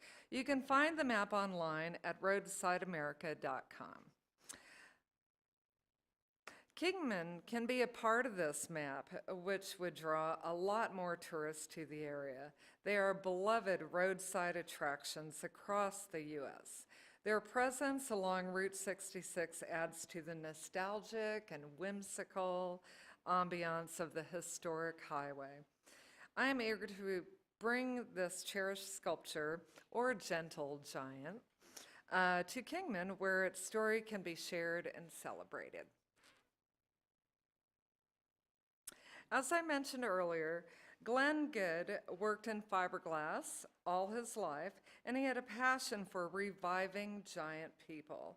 His enthusiasm sparked the popularity of the Muffler Men again. If we choose incorporating Glenn Good's compelling story, we would intertwine it with the history of the waving cowboy giant into our historic downtown Kingman self-guided walking tour, which I think is really cool. This inclusion will not only pay homage to the cultural significance of the waving cowboy giant, but also provide an engaging and educational experience for those exploring our city. With the I-40 U.S. interchange, which is soon to come, we will want more unique, iconic attractions for visitors to come to Kingman. This will add another point of interest and additional photo opportunities.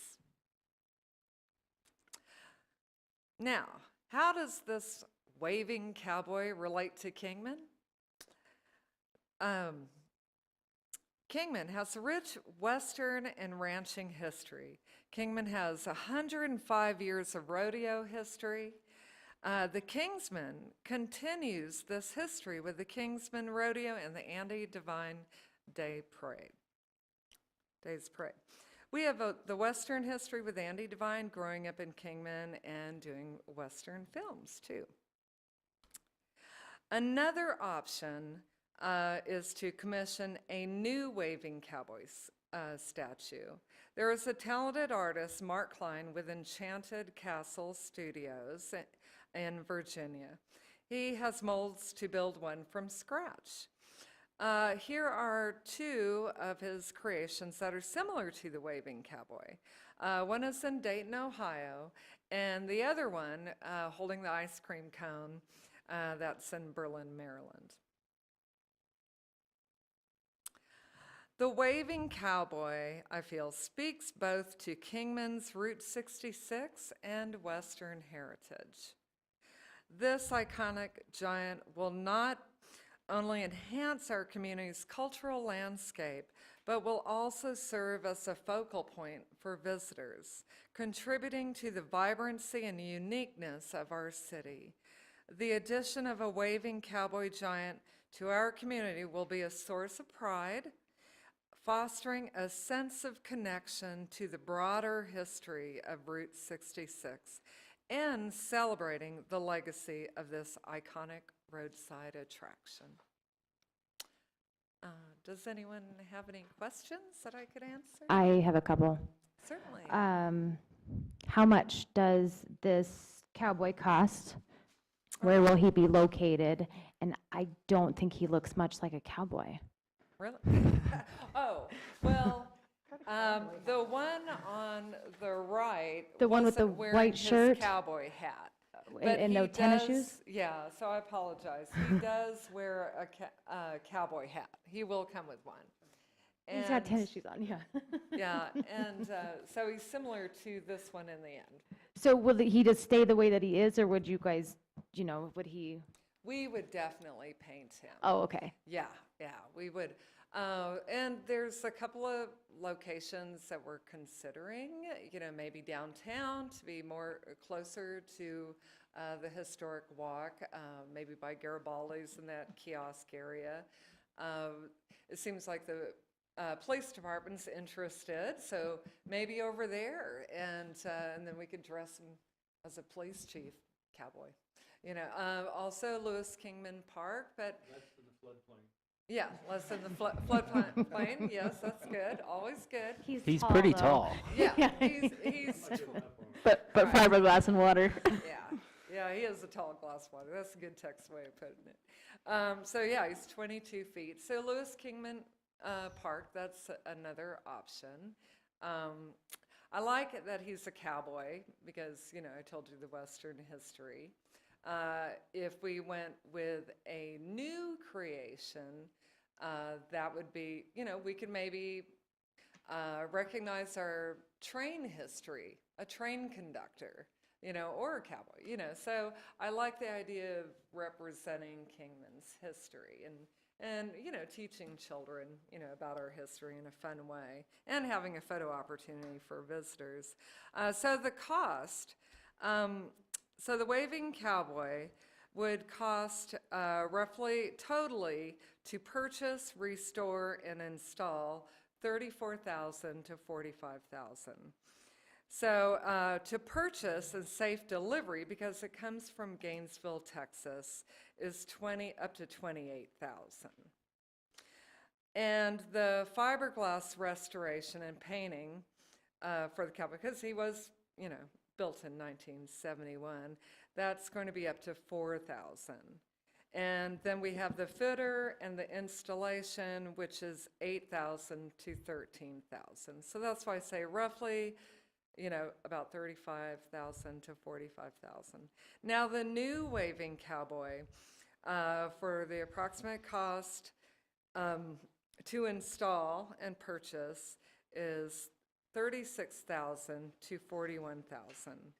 And the new waving cowboy, his cost is roughly about the same. So it would be purchase and safe delivery, transport up to $28,000. Does the new one come with a warranty?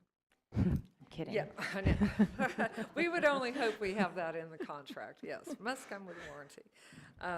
And then the footer installation for him too would be the same price, $8,000 to $13,000. For the installation, 18,000? Yes, because we have to build a, we might have a platform, cement platform. But we would or build a that. The city plate. would build that. It wouldn't be that, it's the guy? Some guy's gonna come build it? How's that No, work? the total. Oh, no.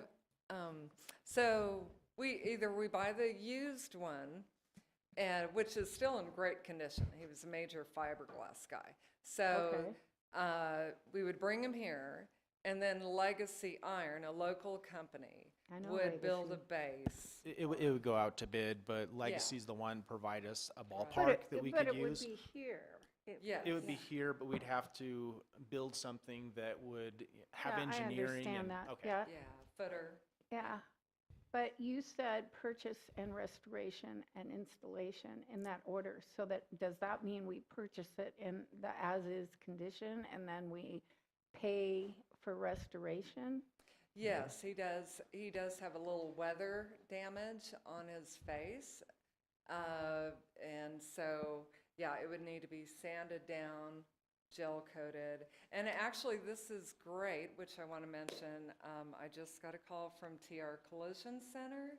And so that cost in restoration might possibly go down. They have donated their time and said they would restore it with a fiberglass for free.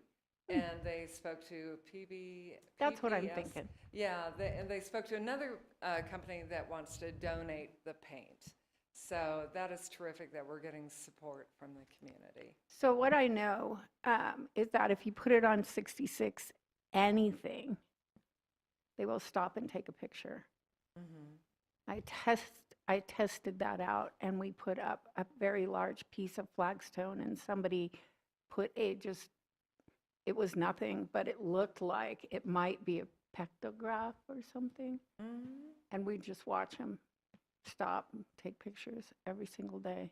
So considering the corridor that's going in, the 93, I think downtown is EI gonna 11. need as much attraction as possible to keep people coming down here.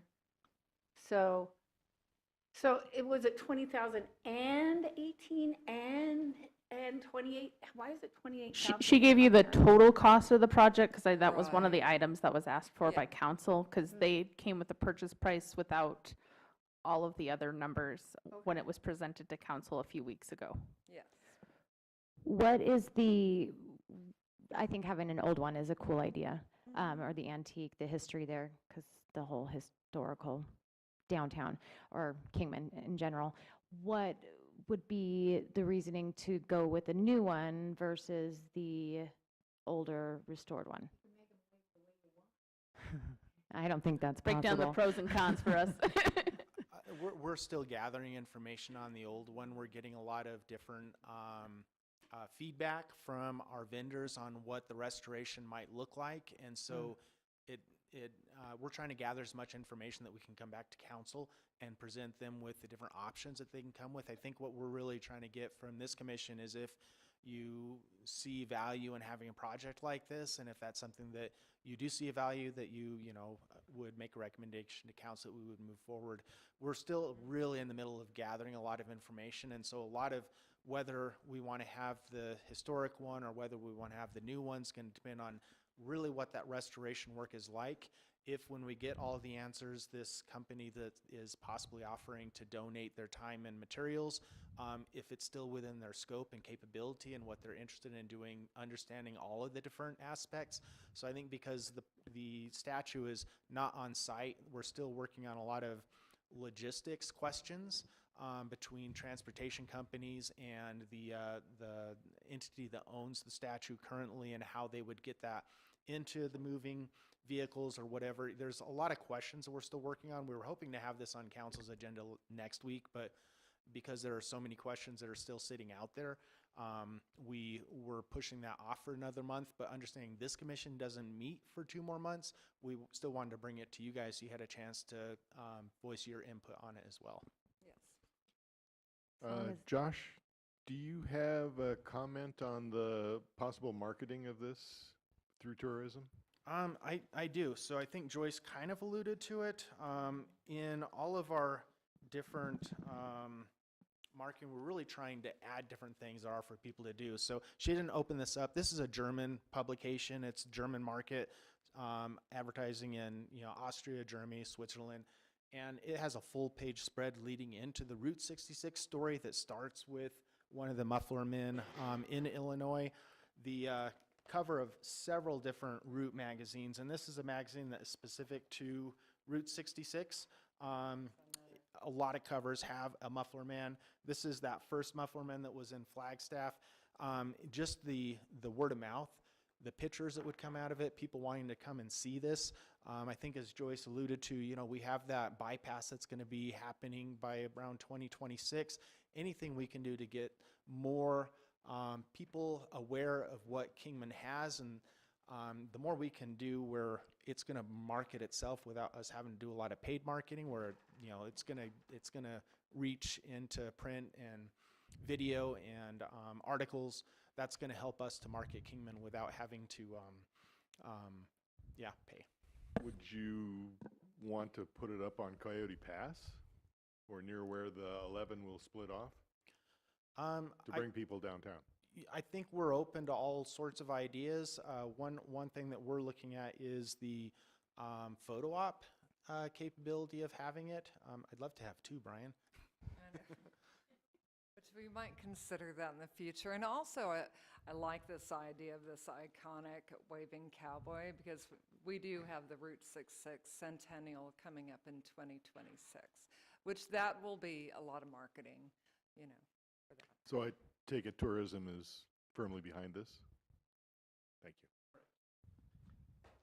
Go ahead, Wendy. All right, thank you. I have one more question, Oh, sorry. yes, certainly. So Josh kind of alluded to it, but I'm wondering, is the transportation cost included in either the 36 to 41 or 20 to 28? Because I assume there's going to be costs affiliated with that. That was about Yes. 28. In both of them, it's about the either the construction or just getting the original one and having it transported here. It's up to 28 Yeah, 20, well, or. for So either it's- one. It's about the same. 3,000. Yeah, transportation is about $3,000 to $4,000, about, roughly about 3,500, yeah, to get it here. But then there's loading, as well as, so there's a lot of different components, and we're still trying to put as much of that information together. That's what I thought it was 28,000. Okay, thank you for the Why- I- clarification, because originally you had stated 28,000, and so that we were trying to figure out how the numbers fit together. That's a lot. I could almost carry it piggyback for that I am in the amount. wrong Right. business. No, that included the delivery, yes. I'm sorry, Councilman Savage? Sorry, I made it. All right, here's a little hint. If you get them to make one like Andy Devine, you might have a better chance. Oh, really? So we're saying add some weight, but I will also agree with Councilman Sixta. I had to go ask my parents. I guess I'm not under 40. Maybe John Wayne would be better. I guess I'm over 40 because I totally know who he is. I have a thought, not necessarily my own opinion, but we get a lot of feedback on social media, and I was just recently reading about like the heart, and how do we effectively communicate to the public that this is a benefit to our community and that these funds are raised or set aside specifically for these types of projects to promote our community and you know, get people here versus trying to defend it all the time, you know, oh, well, why aren't the roads done? So I appreciate your comment, but that's going to be beyond the scope of like the topic we're talking about here. Okay. So because we do have to at least stay with the agendized item. Right, but if we are going to recommend that this be something that, you know, to council, that this be something we move forward with, do we anticipate how we're going to communicate to the public that this is a positive thing without? We can take it in the form of that question. Yep. Okay, that's the question. So Tasha, haters gonna hate, I understand. okay? They're just gonna hate, that's what they do. I just wanted, I like to defend the community, and I just want to, in what you guys are doing, because I support it, I just. Yeah, they're the only ones that comment, is the haters, but. And I think some of that comes with time. The drive-through shield, we got the same sort Yeah. of feedback, and then after it went through, we don't hear any negative comments on it anymore, so. And then now we see Pharaohs bring their cards through a lot of locals. So yeah, I think you're right, it does take time. So what you're saying is your tourism team has a stiff skin in order to make it happen. We do. And I would also add that we do educate as those come in, you know, that these are tourism dollars that need to be spent on tourism, and they can't be allocated towards roads. And that question did get brought up in council, and that was answered. So we will just continue to repeat that type of stuff, because it takes a lot of repetition, you know, because we'll get that next question a month from now from somebody new. So absolutely, I agree. We need to continue to address those as they come in and continue in a positive way to educate. So I just wanted to say Joyce has been the one working on this project, gathering the details, making the contacts. That's why I wanted to have her present, because she, you know, has really been the one working hard on this project. Yes. Thank you, Joyce. I hope, anyways, thank you. Can we entertain a motion on this? How do you want to proceed forward with this? So they are looking for support to take this and going back to city council that had a discussion about it. Can we have a little more discussion? Absolutely. At this point, I just wondered, is the project really clearly defined enough to take it to the council? It's not. That's why we don't have it on the next council agenda. We have it on the council agenda 3 meetings from now. Because frankly, I'd like to see a little bit more detail and a little more finalized negotiation as to what this would cost and where it would go before really going to the council again. So the costs that were outlined are basically, you know, we've looked at that. And so I think those are pretty set unless it doesn't happen for a year and costs go up and things change. I think what we'd be looking for from the commission is the concept, whether it be a new one or we continue to look at this one, but the concept of supporting a muffler man and staff moving forward with this, and that concept, and then presenting it to council. Council is going to have their questions. They're going to look at all those factors when they decide whether or not they would like us to pursue this as well. I will say that we could also put this on a special meeting request that we could put out there. If this is happening in 6 weeks-ish with council, we could if Josh felt like this was ready to come back to the commission, we could schedule a meeting about 1 month out in order to just specifically discuss this item. Or can I ask a question? Is this something that's going to, we would recommend it go to council for a general, this is the idea that we're looking for, and then it will come back with additional details such as location and I then think we could go either way. So in regards that's to a the question. in regards to the location, we feel like once we get it, there will be another process That's what I for, was asking. you know, that would come back and say, through a committee, we looked at these locations. What would you guys like to see? Have that discussion, and then take that to council at that point. So the initial recommendation is just to present the idea to council, and then any additional decisions would come back for an additional recommendation? So we'd be looking for the recommendation to move forward with the purchase Oh, of a muffler man. right. Whether that be through our due diligence and presentation to council, it would be the used one or potentially a new one. I'd Right, like that's to what I know was- which it is before I would feel comfortable voting. Like, are we voting on the restoration of a used one, or are we voting on a new one? They're roughly within the same window, 32 to 45 or 36 to 41. It's going to change dependent on market and timeline. But it sounds like today's recommendation would just be to present it to council as an option. Is that incorrect?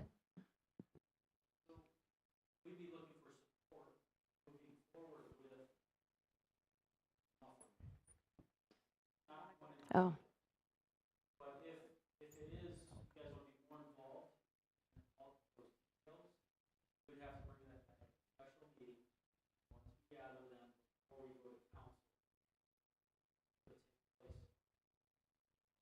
Let's do Is that. it April 16th?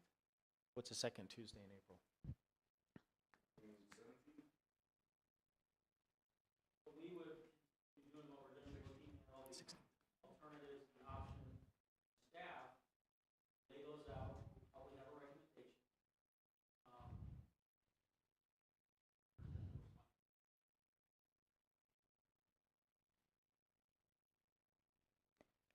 I'm going to still need a motion on that up here. So I see nodding across and some consensus, but What's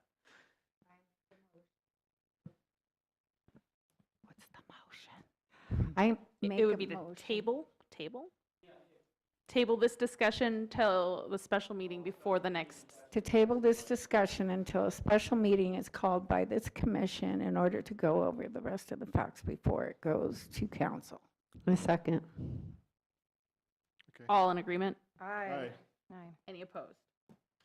Thank you. Excellent. Thank you.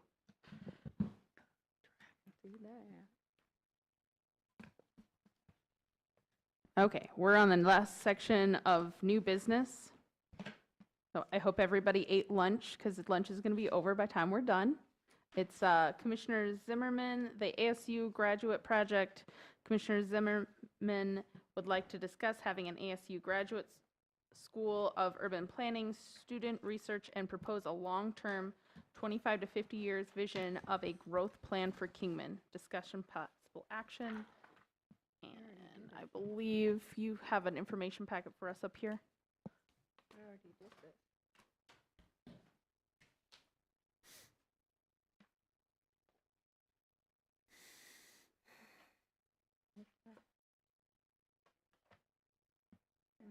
Yes.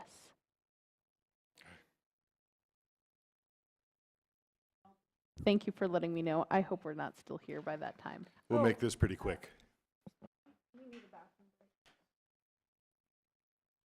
Can we take a 10-minute recess? Yes, IT, can you stop the meeting for 10 minutes? Thank you. Go ahead. Just tell. That was mine. It's okay, Meeting is paused. no problem.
Ready? Yes. Okay. Just a quick presentation here of why we should be looking in about 25 years into the future. I think a lot of people here already realize that Kingman is going to grow, and it's going to grow big. One of the things that we really want to be able to do is plan now for the kinds of growth that we're going to see. I just listed a few of the most major strategic factors that make this really inevitable. You can see from this map, in 25 years, Kingman, Golden Valley are going to grow significantly along with the rest of Arizona. And you'll notice that along that I-40 corridor, it's going to be growing just as much as Phoenix, Tucson, Prescott, and north of Wickiup.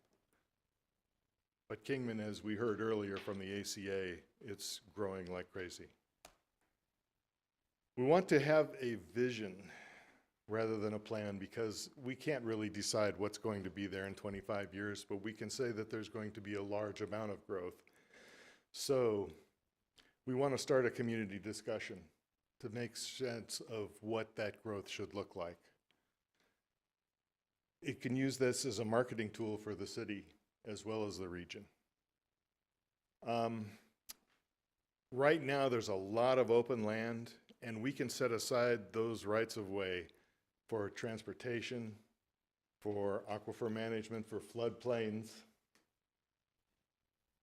But we also need to consider what we can do for affordable housing, recreation, agriculture,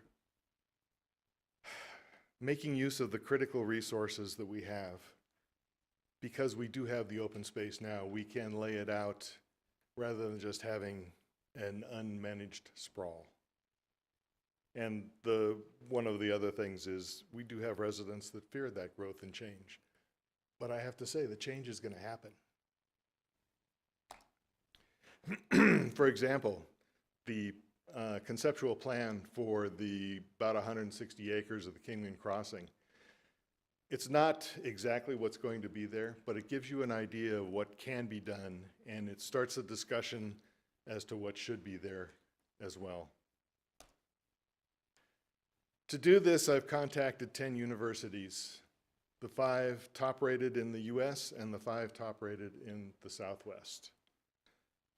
As you can see, there's some fairly well-known names there.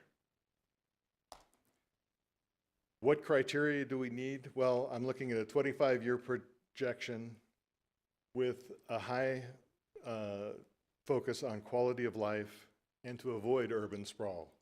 Now, if we do nothing or if we just let things go, we'll have urban sprawl. I think that's pretty clear.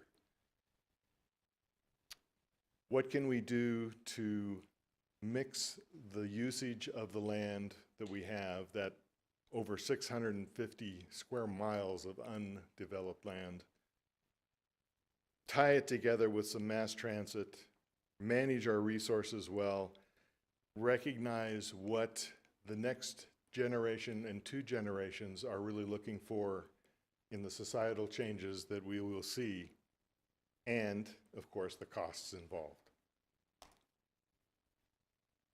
Having the discussion with the 4 who did respond, ASU came out really on top.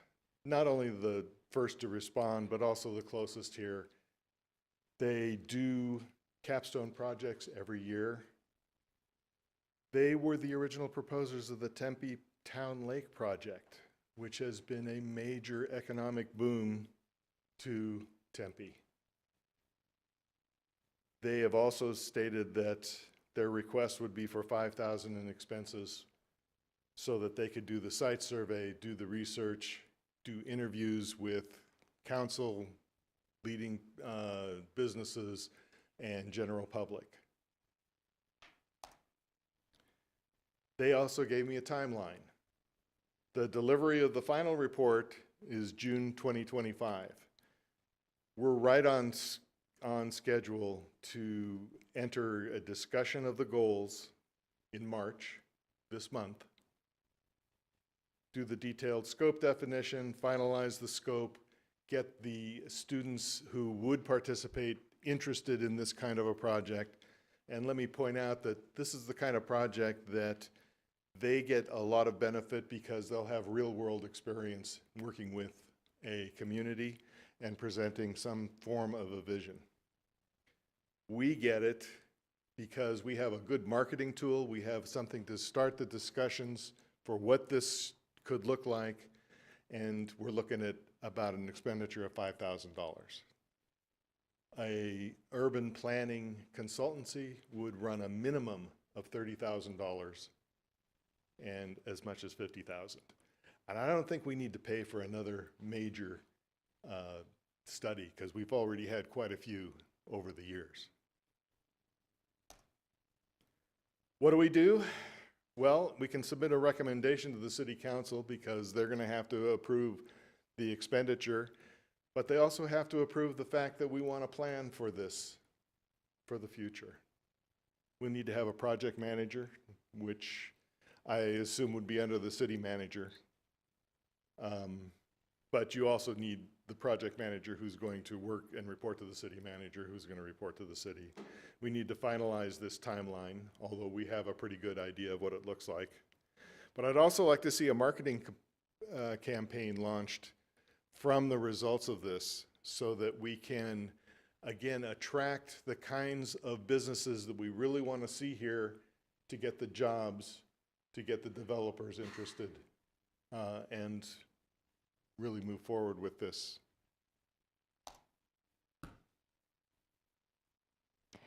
So you're proposing ASU have a campus and a facility here in Kingman, and that's what is? They were the most interested and most interesting. In doing a 25-year plan for Kingman as a whole, not as moving their facility here. I'm sorry, I'm just trying to. Oh, yes. Okay. For I was Kingman like, what about NAU? They're already here. Kingman in 25 Okay. years, with the kind of growth we've seen, is I going to be understand now. about 100,000 people. Right, I was just trying, I'm Oh, sorry, okay. I didn't understand I got you now. Okay. Mhm. I'd like to add something. Brian and I and William, who's the other partner that we had? Oh, Steve. Steve. We've been talking about this for a few months, and I said, yeah, go for it, get it together. He's done all this research for us, and I want to thank you for that. But having grown up here and seeing the way it used to be and the way I can see it going, this is brilliant. It really is something that does need to be done, just in my opinion. But he's done a great job presenting this to you guys.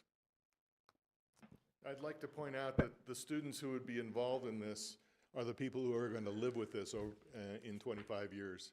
They'll be here raising their families. So I see that the funding would need to come from the 2025 fiscal year. The next fiscal And year. that budgeting process is starting with that, comes across the next couple of months. So I don't know that the timeline that we're looking at is, I think you'd have to push it to starting in 2025 and finishing 2026 to be realistic on. I think the project is a good idea. I think having vision put together in that way, but to feasibly go through the funding, secure the funding, and have the program laid out, I don't want to see us rush into something and then, because we're already at that first date where it's the middle of March now, and then not get what we want out of it. Well, there are still several months that ASU wants to take a look at what the scope would be. The discussion of the scope really comes before we make the decision of the funding. Yeah. And the scope makes a big difference because there's only so much that the students can do when they start in January and complete in June. And they have to go through the interview process, the research process, the site survey, as much information. So it would be a spring capstone project. Oh, yeah. Oh, yeah. This is, when we look at the timeline, you don't even start, the students start the research in 2025 in January. Okay. and to commit to the project that there's still that funding. I think would want to hear from our economic development team about how that would fit into the things they already have out there. Yeah, as far as how it goes in the budgeting process, I'd have to, of course, go to the council to see if that's within the timeline that they can look at. I would like to make a motion. I can't make a motion. I'm not part of the commission. I You would can like to see propose this- some thoughts, though. I would like to see this presented to the council before we do our budgeting, if that's possible. And just so I understand, it's a $5,000 Yes, cost? yes. and they get the benefit. $5,000 expenditure. And then potentially some marketing down the road that we Well, would look hopefully at? we'd be able to use this to do the marketing. Yeah. To really sell where Kingman is going and bring in the kinds of jobs that we really want to see here, that really match Kingman, which would seem to be light manufacturing, distribution, logistics. So in our budget, we have funds for consulting. You know, we do have some monies in there that could be potentially allocated. I'd have to look. We might have some funds in there in this fiscal budget that could be expended on a project like this. Could definitely, we did not discuss it in our existing budget meetings because this is new. So we've allocated funds in consulting for various projects. This wasn't one of those projects. But as the council member said, that could be looked at and added. It would have to be added. But what I'd like to do is take a look at the existing budget, see if maybe this is something, if the commission thinks it's something that would like to move forward with. I think it's a good start. We worked with ASU on past studies. We did the pass-through, drive-through study with ASU. It was a different department. But Brian's put a lot of work into, looking at a lot of this stuff. So yeah, I'd be in support. Bennett, just could need to we look at those task numbers. you to look at this over the next month and So- put this with that the other item that we're gonna call a special meeting for next month? To talk about them kind of, Yeah, I'd like to just have you guys finish your discussion about whether you also think that this is something worth moving forward.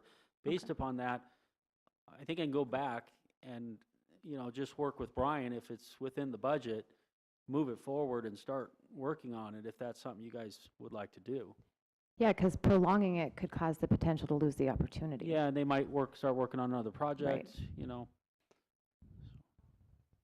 Can I say a question? In 2008, Supervisor Lingenfelter and I approached ASU. They have a tool down there called Discovery Theater, I think. Do you know what I'm talking about? It's kind of like a planetarium, but you go in and they take a city. In this planetarium, they do a full study in layers. So when we went down there, they broadcast it on a screen that goes around you like a planetarium, not above, but on the sides. And it shows you water in 20 years, 30 years, 50 years. It shows you population. It shows urban development. It shows where it should go. It shows you retail. And I understand what you've done and commend you for all this work that you've done on this, but I think that we do have a handle on what we're doing. I don't think it's hodgepodge out there. I attend quite a few meetings as these guys do in staffing, and we're not just throwing up little boxes in the middle of nowhere. I mean, there is a plan, and I just think, maybe we should investigate the theater down there because they've already done the study for us, and I can ask Travis where that is in his phone. But Well, I'd like to think that's the kind of tool that the urban planning group would be able to work with. yeah, it's right there. as- It's a as theater. part of it. Yeah. One of the things, if you look at the current transportation plan, they're talking about, just continuing to add lanes to whatever roads we have currently, something that doesn't seem quite as scalable when you're talking about a population that's growing to 100,000 people in 25 years. But that's how things grow. I mean, that's how a general plan is. You make a plan for this much area, and the way it grows is people come in and they say, well, I want to put something here, and then it grows bigger. And then there's always the other people that are saying, it's not in the general plan. Well, the general plan is only the box where you begin, and then it's planned to expand bigger. So I think that I commend you on this and your investigation, and Sean as well. It's a great idea. I think we should move forward with it, whatever it takes. But I would recommend that, I don't even know if the theater's still there, because I'm talking 2008, and I know how progressive ASU is. But they've already got a place in Havasu and out here at MCC, NAU. But anyway, I think, thank you. Okay. Any other questions, discussion? Wendy, do you have any comments on this? Looking this way? Okay. How do we want to proceed forward? So I could entertain a motion for for staff I would say to to work with Brian 'cause I and feel see like if we can fit it into this budgeting cycle. we'll take a look at that, and then if it doesn't, it sounds like it's something that the council will want to, That we can agree take to a look at. support this project and then see Yeah. how to move it forward.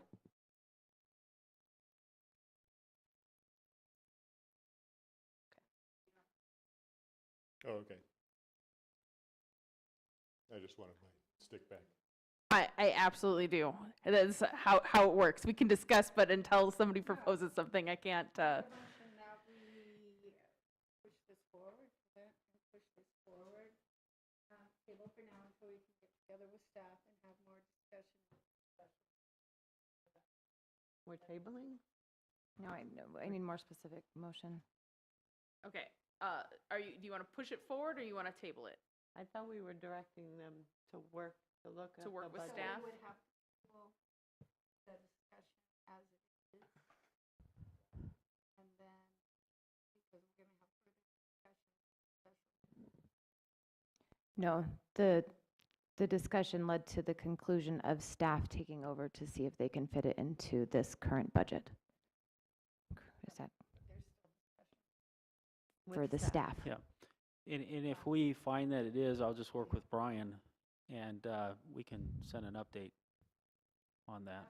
So If we they're have to, looking with if we have to support to call send a, it to council. yeah, if we have to call a special meeting, because it sounds like we already have one, we'll just put 2 items on there and handle it at that point. But let's go back, take a look at it, assuming you guys are good with the concept. So the motion is to direct staff to work with Brian to see if it fits I would into say the budget. direct Brian to work with staff Okay. in existing budget. Okay, so the And- motion is to direct Brian to work with staff to see if it's in the current budget to move this forward. Does that work? Yes, because we Okay. can't direct staff. Okay, we can direct Brian. I'll figure this out yet. I'll second. All in favor? Any opposed? I have to go because I got to be back here at 4. Me too. Us too. For the marathon. Thank you, Sean. And I I'll see appreciate you you at being 4. here, Councilman. So just want to quickly go through my little reports real fast. Company by the name of Crown Equipment recently did an expansion out at the industrial park. Crown Equipment Corporation, one of the largest material handling companies, announced plans to open a multi-use facility at 4200 North Industrial Boulevard. This strategic expansion is intended to establish key operations closer to Crown's customers. Crown produces a broad range of forklifts as well as automation and fleet management technologies. The company's global headquarters is in Ohio, and their regional headquarters they have in Australia, China, Germany, and Singapore. Its employees number more than 18,100 worldwide. Crown plans on investing at a start around $2 million. They're going to be leasing roughly around 400,000 square foot in their phase 1 expansion. Initial small jobs because it's a lot of distribution, logistics type operations to start. So 10 to 15 jobs. But they've indicated some long range phases that will increase that substantially, as well as potentially move towards servicing and potentially manufacturing in the future. So I just wanted to give you that update. The other thing I wanted to bring to you is offering, I did provide a document there. It's just a one page about a facility in Lake Havasu called the Nomadic Facility. And it is a facility that the Lake Havasu for Economic Development operates out of. And they own and they also manage it. They've had some great success in Havasu. It also includes a co-work space out of that facility. And so us as the Kingman Economic Development team and looking at the strategy and the plan around our future and where we might go, our planning, we've been looking at that concept and think that that concept could do very well up here. And so in our planning, what we'd like to do, we've been down to visit it, but we'd like to offer the commission to come down and take a tour of the facility. So what I'd like to do is have Lisa reach out to you guys, and we'll get you the date that we're planning on doing that, and I hope that you'd be able to attend that. So that's really all I want to update you. If you guys have any questions on those two items, appreciate all the work that you guys have been doing today. Thanks, Bennett. Any questions? Thank you. Perfect. And I assume we're skipping Doug. He had to leave. Is that No, correct? All of his stuff is still here. Okay, know we're just gonna flop then and have That's Terry what go I'm next hoping. with the Economic Development Project Manager. Mine's pretty short and sweet. I-40 Tradeport Corridor, we're continuing to partner up with the coalition members to apply for different grant funds. We will be working on, we are currently working on one with the state of New Mexico and the state of Oklahoma.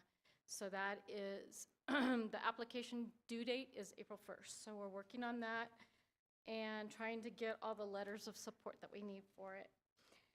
The Economic Development, Arizona Association for Economic Development is putting on the mayoral roundtable. You guys, I believe, all received an invitation.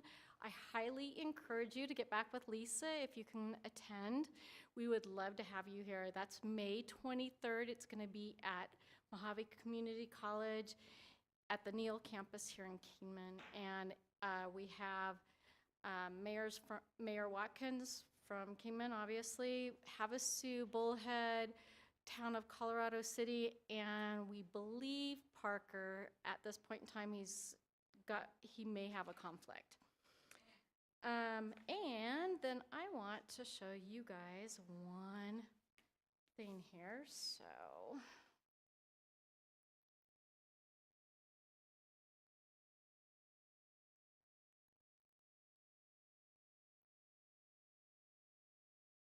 Yeah, I do believe that Commissioner Sixta, Wilson, Reisinger, and I are already registered to attend that.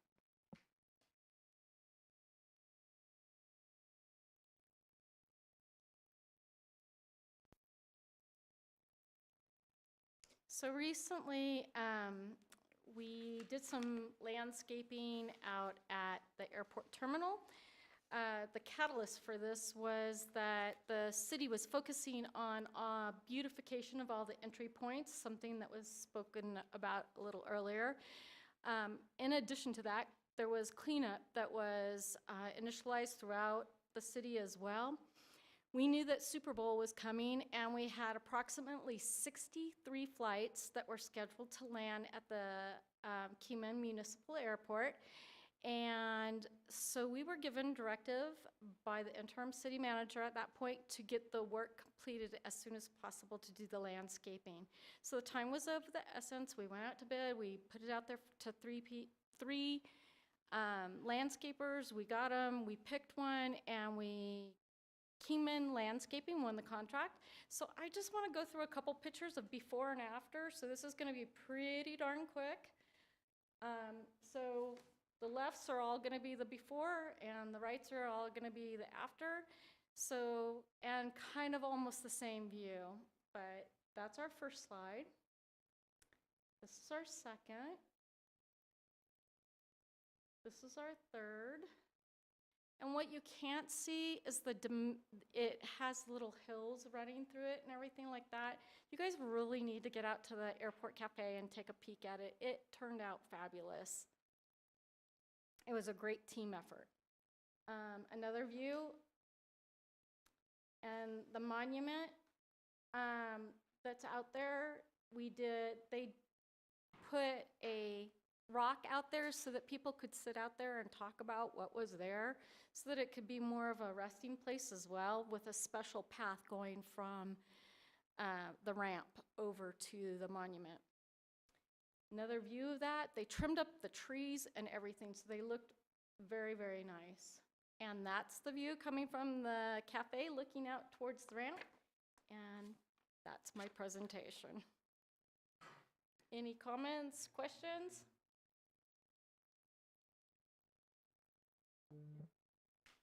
Looks great. Oh, shoot, I didn't share on that. Darn it. That looks great, Terry. Thank you. Thanks.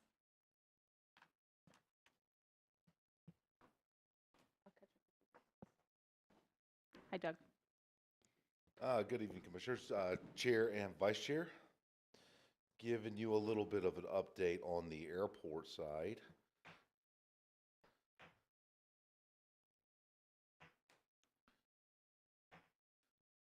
And I think that maybe my stuff has disappeared. Oh, there it is. Sorry. Okay. Little activities that have gone in at the airport. One is we hired a brand new airport and industrial park leasing coordinator. This individual, Tracy, she will be responsible for working with our tenants and businesses with improvements, leases, addressing their concerns, being a little bit more proactive on that stance. One thing was, it was originally just me, for the most part, handling it, so we kind of identified there's a need to get somebody in there to be a little bit more responsive to our tenants' needs and be a little bit more responsive to business requests and getting items moving forward. With that being said, this kind of leads into the next item. Over the summer, we've had a potential business that was making a request for leasing and developing around 339 acres of airport property. We received a LOI, letter of intent, for the development of that property. This includes businesses, hangars, aviation related, seeking other businesses to come in, maintenance, repair, and overhaul facilities, possible future aviation research, and even working with our existing businesses that cannot upfront the capital cost of building a hangar because it's very expensive. We're thinking that they are also working with them. So with that being said, under law, we have to issue a RFP. We went around to other airports. We spoke with other airports from down the Phoenix areas that have done these mass developments. And one thing that we saw that one airport did was do a two-step process for an RFP. The first step is actually a request for qualifications, and that's for developers to submit their experience, give us an idea of how much, what their staff is, are they capable of taking on this large of a project, and then through a scoring committee, we select the ones that are possibly capable of handling this, and then they are invited to the actual RFP phase, which is bidding on the actual parcels based upon what the fair market value for lease. We found out that's probably the best way for us to approach this, and if this company and another company that's kind of we think is in the background, we're speaking through a third-party group, may be interested in this. If they are, or other companies out there that we're unaware of, then hopefully we'll get them the RFQ process and hopefully develop around 339 acres of airport property. And one thing is a lot of people are asking me what type of leasing this is. This is a ground lease, but after a certain amount of years, then those facilities revert back over to the city. So the city will own the facilities far into the future. Just a quick question. So you're going to be attracting a variety of A&P operations? Well, that will be the actual developers. These developers, they build the hangars and they go out there and they actively search for these companies, or they have companies that are already reaching out to them requesting that, hey, we need a 100, 200,000 square foot hangar for fitting this type of aircraft. Then these developers actually build that structure because they're building in bulk. They could get a lot cheaper and they can meet those specifications. So where is this? I apologize, I'm not that familiar with it. Where is this in relation to the FAA land release? The FAA land release is kind of in the southwestern region right here. So one won't impact the other? No, this is strictly aeronautical. This is within, through our airport master plan and airport layout plan, this area was already designated for future hangar development. Okay, thank you. Any other questions? Now for the Draws project.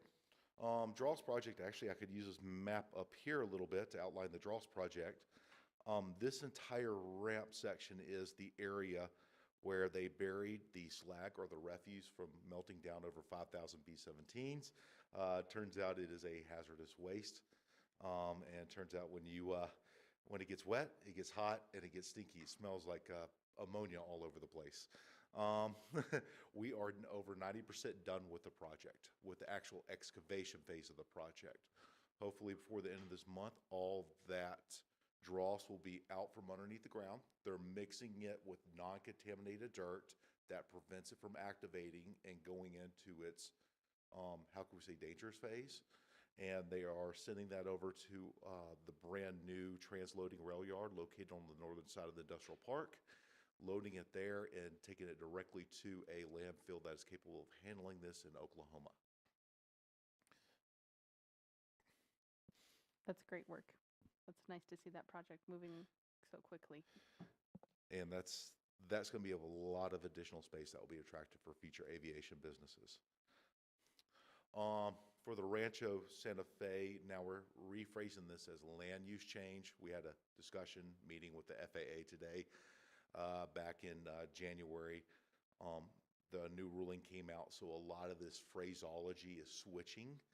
When we say land use change, that means it's being changed from aeronautical to non-aeronautical, for going from used for pretty much any airport stuff to being used for anything that's non-airport.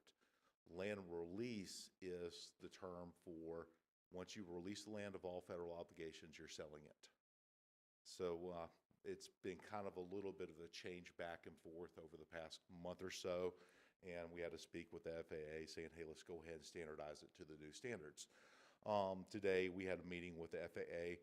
They had a few more questions coming from their compliance office regarding capturing the full scope of the Rancho Santa Fe.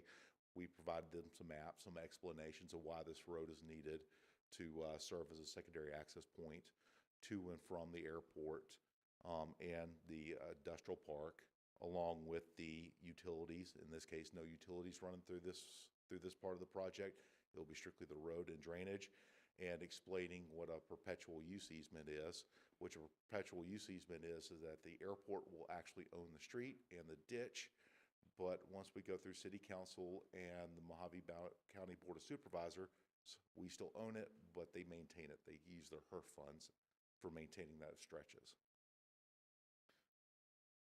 and I may be wrong on this, please don't quote me on this, but her funds, I think, are based upon how many stretches of miles of roads that you have to maintain. So the more roads you maintain, the higher your HER funds go up, or how much money you receive. For the actual industrial park master development plan, this also goes into the land release. We have asked our consultants, and speaking with the FAA, to draft a industrial park master development plan draft report. We're going to be handing that over to the FAA so they could take a look at that and determine if we could possibly start moving forward with the land release. We're also going down on the 20th of this month with city council members and some congressional representatives to speak to the FAA regarding this land release process. And then also city staff on April 4th has another meeting with the FAA to get this moving forward as soon as we can. Excellent. Thank you so much. Questions? Questions from the commission? On so you're talking about Mojave Drive, Rancho Santa Fe, Mojave Drive. Rancho Santa Fe, Mojave Job basically Yeah. falls. So there is a study out there that shows how many 18-wheelers and those kinds of trucks will not be on. I think CAMA did it. I believe CAMA did it. We did a study on how much it would offload accidents and drama and trauma coming into the airport off of 66 at the light instead of coming to Mojave Drive. And I'm sure Travis has it, that report as well, that we did with CAMA. I see you looking at me. You I were don't- there. I You were don't there. recall, Can I interject real I quick? don't have that Yeah. thing. Go ahead. Okay, Go ahead. that right there, that was actually a part of our environmental Okay, assessment. that you We did. used AECom, who Okay. helped develop and design and engineer that road, Mhm. along with working with the FAA, stating that by this road coming in, Mhm. not only provide a secondary access point, but also you'll have fewer truck stops. It would release congestion on Route 66, and it would further improve the environment because you're not going to have vehicles idling as much, and provides a much Right. more direct route into the industrial air park and the airport. And I think at the time, and it wasn't that many years ago, Andy Devine right there in front of Kmart had the second highest traffic instances reported. Yeah, CAMA. Cal Ranch. Sorry. Anyway, thank you for including that. Oh, Yes, And for everybody listening, CAMA is the Kingman and Mojave Manufacturing Association. yes, it is.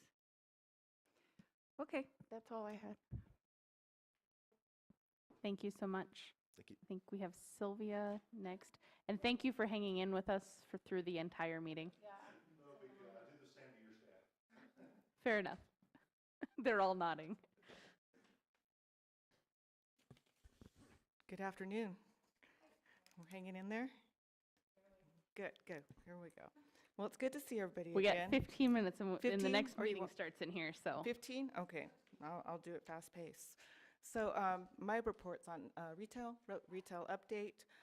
We had some recently opened businesses, which we're glad to see, like Profit Kitchen, Mud on 66. Hope you had a chance to stop by. There is a lot of activity going on in the commercial plazas, the old Safeway Plaza, the Frontier Plaza. You'll see some changes over the next 6 months or so coming in there. So that's good, as well as a Dollar Tree. We all know there's a Dollar Tree coming in. So I don't need to say that, but it is true. They are coming. So we also have a lot of projects under construction, like the Wingate and Hawthorne Suites, which I'm going to go capture a lot of those. That is a 94-room hotel behind the old Safeway. There's an RV and boat storage on Southern and Eastern, which is about 33 units.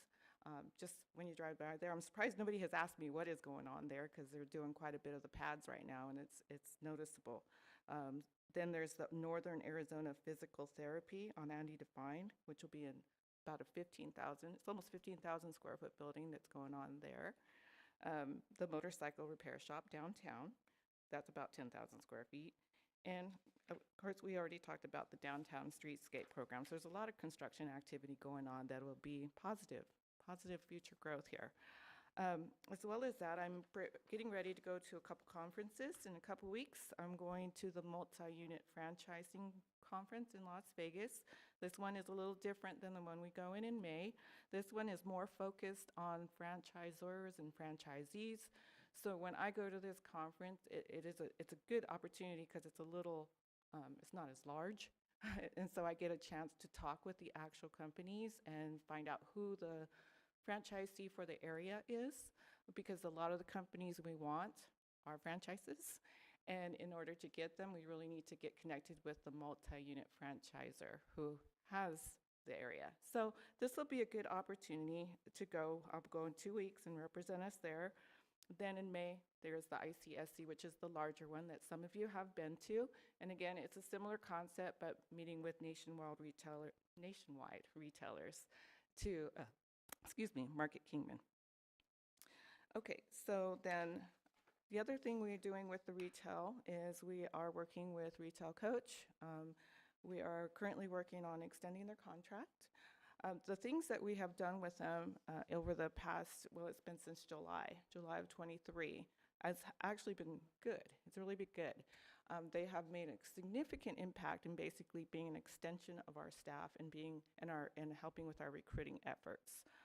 Many times we do have that wish list that people, what they want here in Kingman. And I'm just happy to say that a lot of these places have been contacted. Places like, I guess, retailers and food brands like Olive Garden, Texas Roadhouse, Aldi, Sprouts, a lot of them have been contacted. So we just want you to know that we are reaching out and making connections and establishing, a road so that we can bring them here. So that is good news. They also assisted us with putting a retail landing page on the Choose Kingman website. It's called Retail 360 is what we call it. It's located under the retail section of the website on our economic development web page. In there, though, there's several reports like the demographics, retail market, psychographics, which is how people shop, basically, and where they go. A lot of good marketing tools so that when we have somebody interested in Kingman, we can direct them there and say, here's our latest and greatest reports on this information.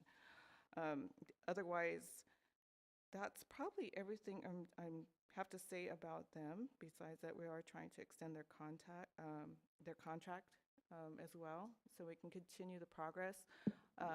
As a lot of you know, some things pop overnight, and then some things we have taken several years to land, and so we're in the first year with Retail Coach, and so obviously it would be good to keep the momentum going. Is there any questions for me? I have a question. Yes. Retail Coach, how much does that cost? Let me get this right. It's about 30?